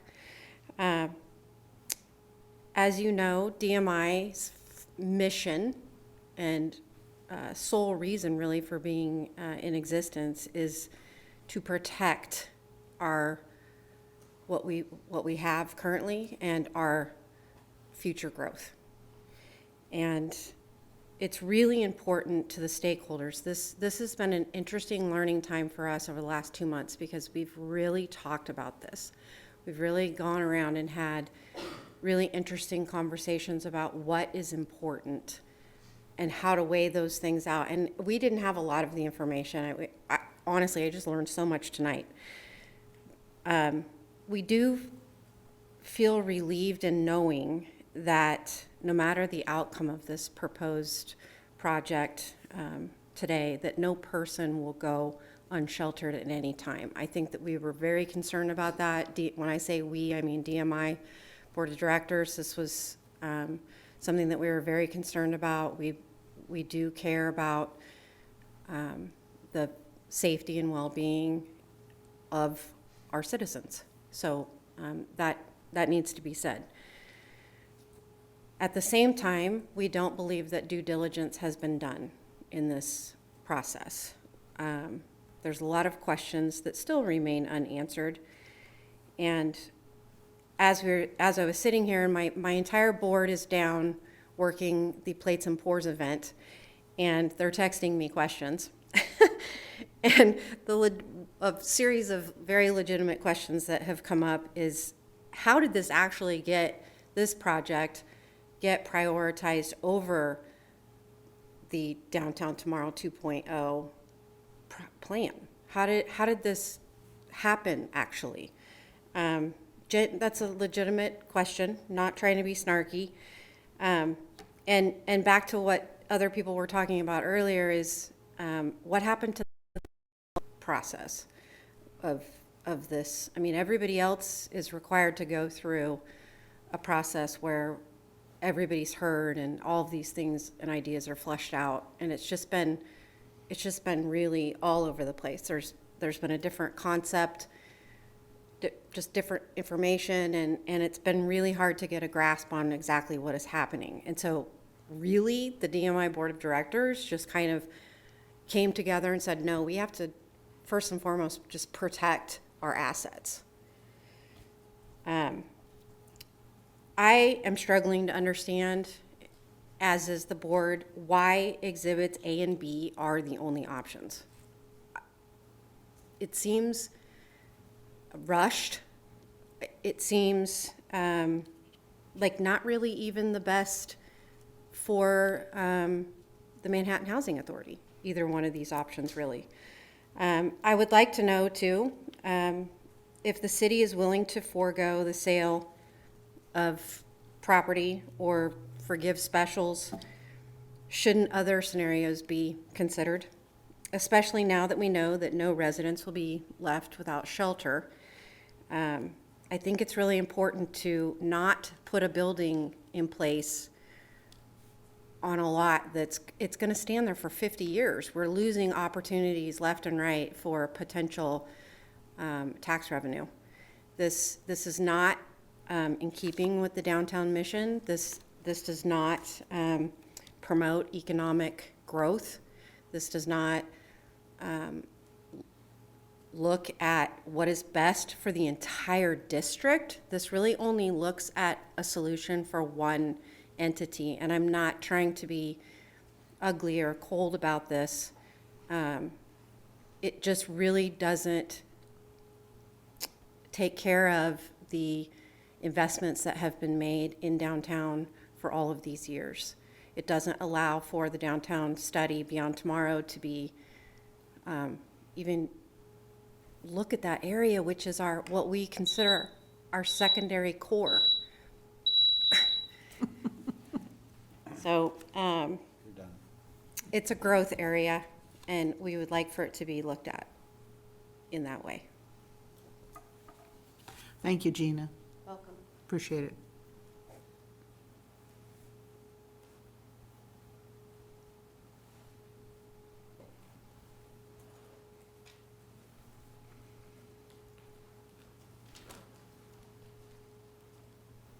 Good evening. Commissioners, I just want to say thank you for the discussion and for your service. My name is Julie Govert-Walter, Executive Director of North Central Flint Hills Area Agency on Aging. And during the last 2 months, our agencies had many discussions with various parties regarding Manhattan Housing Authority's project and the impacts that it would have on the municipal parking at 5th and Pierre Streets. Our agency does serve, we're also an Aging and Disability Resource Center. We serve 18 counties. The people that we're serving are older Kansans, people living with disabilities, and their caregivers. Most of the people who come to our office for information, services, volunteering, or meetings are over the age of 60, have physical limitations, or seek medical help at the Flint Hills Community Clinic, which is located in our building at 401 Houston Street. Our agency's primary concern with this project has been the potential loss of public parking in the vicinity. We are concerned about the adverse impacts and the loss of accessible parking in proximity, that the loss of that parking in proximity to our building would have on our clients' well-being. And we're also concerned about how loss of parking would affect people served by other nonprofit organizations and businesses in the area. To alleviate this concern, we have asked in a letter that I submitted on September 27th that the City Commission stipulate in written agreements pertaining to this initiative that the developers of the Manhattan Housing Authority's project design include the no net loss of parking availability in this vicinity. We asked for this statement to be included since it does match the verbal commitments that have been made to the City Commission in your informal briefing in August, and which have subsequently been made to us verbally in meetings since. We do want this commitment firmly in writing in the very initial agreements within the city and the Housing Authority to ensure that there's a commitment to maintaining and preserving the parking, and that it is understood in common with the various agencies and partners with this project. This level of transparency would provide reassurance to our agency, the other community partners, that availability of parking is in proximity to our operations, will be there for clients and caregivers and the people that we're serving. Our agency relocated to this district in 1988 so that we could better serve people in the greater Manhattan area, and for those who come to our organization for services and meetings in surrounding counties. Our agency has served people since 1974, and we're based in Manhattan and have been here since 1974. And we know, of course, of the other nonprofit agencies located in this part of Manhattan, and they located there for the same reason. We do support Manhattan Housing Authority's broader goals for this project. We do want to see quality and accessible housing for low-income seniors, and we understand that there are opportunities and challenges inherent in this complex project. I just want to say that we have a conundrum here in that I did review the documents, including the memo from city staff, and I understand that at least at this point, there's not an ability to, or I understand, hopefully there's clarification, that you can't, that there's a challenge in putting this statement of no net loss of parking in written agreements. Perhaps there's some brilliant legal mind out there that could make this happen despite what we're hearing so far. We would have serious concerns about any proposed phased approach to solving this parking problem. And we would support more deliberation at future work sessions. Thank you very much for your time and for your attention. Thank you. Appreciate your comments. Does anyone else wish to speak this evening? Okay, seeing no one. Does the commission wish to have additional discussion? Yeah, I just wanted to, I think what Ron was trying to get was a decision, and I narrowed it down to three things. Stephanie had a little bit more there, was, do three commissioners want to go with the parking lot? Do three commissioners want to go with the wreath? Or do three of us want to say, let's not continue this? Which would lead it into the other option that Stephanie had there, which is, let them come up with some other options. But basically, that would take it off the next legislative meeting where Ron wanted to have a vote. And so what I'm hearing is that at least two commissioners don't want to proceed with it, if I'm hearing what Mayor Moore said and what Commissioner Reddy said. You didn't? Okay. Yeah, I move that we go with, There's no vote tonight. oh, there's no move. Yeah, we're just, Well, we have to make a decision whether we're gonna have a vote No, next meeting. I wanted to look at, if they are not in favor of Lee Mill Village, which I would be open to discussing, I wouldn't mind option 2 and 3. I'm just not for the site control of downtown. Yeah, and I think when we say site control, it's a pre-development agreement, we should have Or even all the sorts of conditions in there agreement. Well, I'm those not as far for as any going of it. forward. Changed in the So it's last not like 2 you've given days. them site control. That's what I mean It's about done. inconsistency. I'm interested in looking at Lee Mill Village as an option, or 2 and 3 as an option. I would like to take downtown off the option. okay. And then Mayor Moore, same? I'm not interested in the relinquishing site control on this parking lot. It hasn't been vetted to my satisfaction. And I think we have higher standards than what we've been experiencing. So that's two not for Want the downtown. staff to report Mark? in, thoroughly examine it. So what, if we were to say, let's proceed with a pre-development agreement, let's just say that. At that point, there will be a whole list of contingencies. And I guess the question is, are those contingencies things that they would have to do, and as soon as they can't meet one or more of those, the deal is dead? You're gonna lay a roadmap out to transfer the property. You're gonna set your expectations. If they don't meet them, it becomes null and void. And at There's any always point- the opportunity for them to come back, because they can't meet one, and see if the commission's willing to entertain something different. But pre-development agreements will lay out what your expectations are, but it's a roadmap, really, for the developer, in this case, to move forward with actually the transfer of property. You're agreeing to transfer it if they do all these things. And at some point, if they keep doing the things, we have to give it to them. Yes. Get pulled into it. Yep.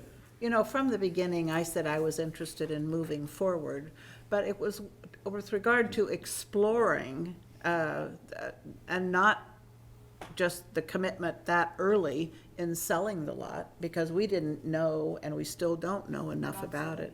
I have a question that we haven't asked. What is the value or the assessed value on that parking lot? We haven't hired anybody. It's 0.8 acres. We recently sold close to 3 acres for 1.5 million south of there. So a few divide by blocks. 3, So it's difficult. You'd have to hire Lansdowne to do it, but he's probably gonna look at it anywhere between $15, $20 a square foot. Thank you. Pre-development agreements are obviously gonna set you up for a final development agreement too.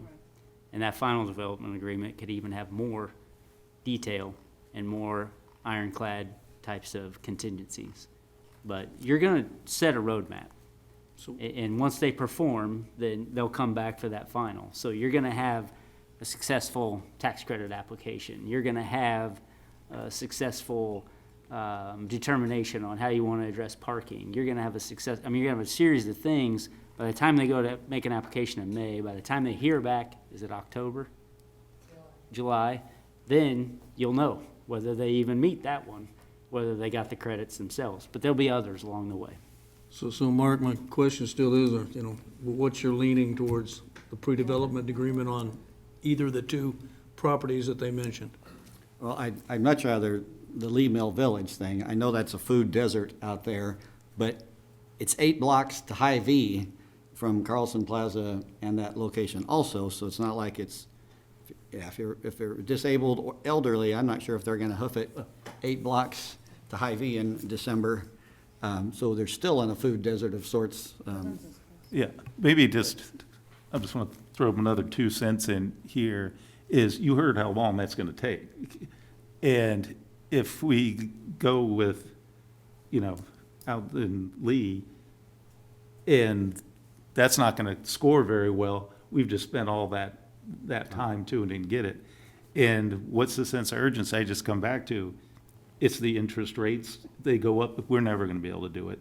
The funding that we have in 2023, NCR, if we don't do it, like I said, I think they're operating in good faith. They just may say, I'm done. We're going to go. Carlson, how do we develop Carlson? Because we don't know whether we need to create parking or not create parking over there. And again, I think it's great that the seniors that we currently have will get shelter. But what about through the generations, those 300 other, if we lose this thing? So, and as far as the downtown area, we already have, it's right next to the other 2 low-income properties we have. We want it to be successful wherever it is, but like I said, the downtown is off the table for me. But if that makes Lee Mill Village and everything else off the table for the process, I don't feel it's my responsibility to make sure their application is a success if it's not in the best interest of the city of Manhattan. So I think that if we let the project go forward in 5 or 10 years, we'll have said, yeah, I think that was probably a good use of that parking lot. And I would be able to live with that. I would much rather, I would rather it not be there, and I would rather maybe kind of figure out where the downtown Manhattan plan, what it might envision for that spot. But I think we have a couple other parking lots, and there's some other older buildings that could be something done with and redeveloped to create some extra property tax income down there, so I would be okay with a pre-development agreement, I guess. For downtown? But which location? Downtown. Well, both locations, but either location.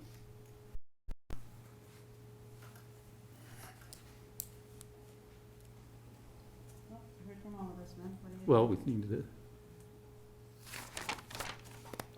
Here's the interesting thing. I'm trying to look at this from Ron's perspective. I know we got 2 that don't like the downtown parking, and Mark would go with either. I preferred the Wreath one myself, but I'm also, I don't want to nix the project because our number 1 concern has been flooding for years. and we said we were gonna address it, and this is one way to address it. So, you know, and if the pre-development agreement can take care of the parking concerns, then, you know, I'll go along with what Mark had to say. Either one of those two would work, but I would like to see the Manhattan Housing Authority really take a hard look at that Wreath site, because I think you sort of blew that off on other options. So, Well, I'm for the downtown. does that give you what you need, Jason? The parking issue is something that, you know, I'm not sure exactly what your expectations are. I mean, Aaron showed a presentation where it went from 99 to 93, but it didn't talk about the use of the stalls. So, you know, let's just suggest you use 30 of them, and there's 63 left for the public. Is the expectation those 30 are going to show up somewhere else? Because now you've gone down a path of relying on a whole nother set of circumstances before that project actually takes place. Well, I That's guess why the commitment can't be made. It can be referenced, but it can't be made. He can't commit to those stalls. He's got other things that need to come to fruition before he can bring those. But if you put it in the agreement that he has to have a way to guarantee it and he doesn't do it, the agreement doesn't so good. If I can, the reason that we can't do that is because of where we're at at the phase of this project. Because he won't have failed to perform the parking requirement until after this project is well on its way or even done. Because he's contemplating a scenario in which he'd replace some of that parking, maybe at the site or maybe somewhere else. But if he fails to perform that, the building's already underway, so we're not gonna be able to recoup it. So we can't guarantee it. I think, as Jason said, we can put something in there that's a good faith, you know, measure, but if the expectation of the city commission is that we can contractually guarantee that parking will be the same number for the same use, that is not possible at this phase in the project. And for public use is the other piece. I mean, you can build it and tie them up. If there are 3 of you that want to go downtown, we can put language together in an agreement, and you can consider it. And you can give us feedback on that language. If it's not approved or it's tabled on the 18th, it's tabled on the 18th, and it comes back in November. Yep. Yeah, because it appears to me there's 3 that would entertain, well, we don't know how the vote will come out. It could change our mind between now and then. But I think that's what you needed was, should we put it on the agenda for a vote? And my read is, yes, that should probably happen. And do whatever best language you can that's legal as far as the parking. Yeah, we've got 10 days. We don't have a pre-development agreement draft. Just to give you a heads up. So it may be November anyway. You need to have that understanding, because for us to get to a pre-development agreement with this group, we got to agree on something. It's not just a one-sided thing. So they can't walk in here ready to negotiate with, I'd prefer they not be here negotiating with you all on every piece. I would prefer we have negotiated out a position and a scenario that we can all live with. But that may take longer than 10 days. Well, I just want to say that I think that if you guys tell us verbally that you're going to save 60 spots for the city and you don't perform, then the commission's going to be PO'd at Manhattan Housing Authority and you ain't getting nothing ever again. That's correct. And so it doesn't make it, there's a long lifespan of the Housing Authority, I suspect, and they're not going to want the commission to be mad at them. Can I ask a clarifying question, Mayor? Just to help us, Jamie's going to help with the legal and the city attorney, but one clarifying question is, it is not, there's legal, this can go both ways, with buying and leasing. We want to know the direction of which of those pre-development agreements leads to buying the lot or leasing the lot, because that looks different. I want you to work with Jason and the city, and we're not in the middle. And that's what needs to happen, is that the city development professionals need to work with you and bring us something that is like happens with every other proposal.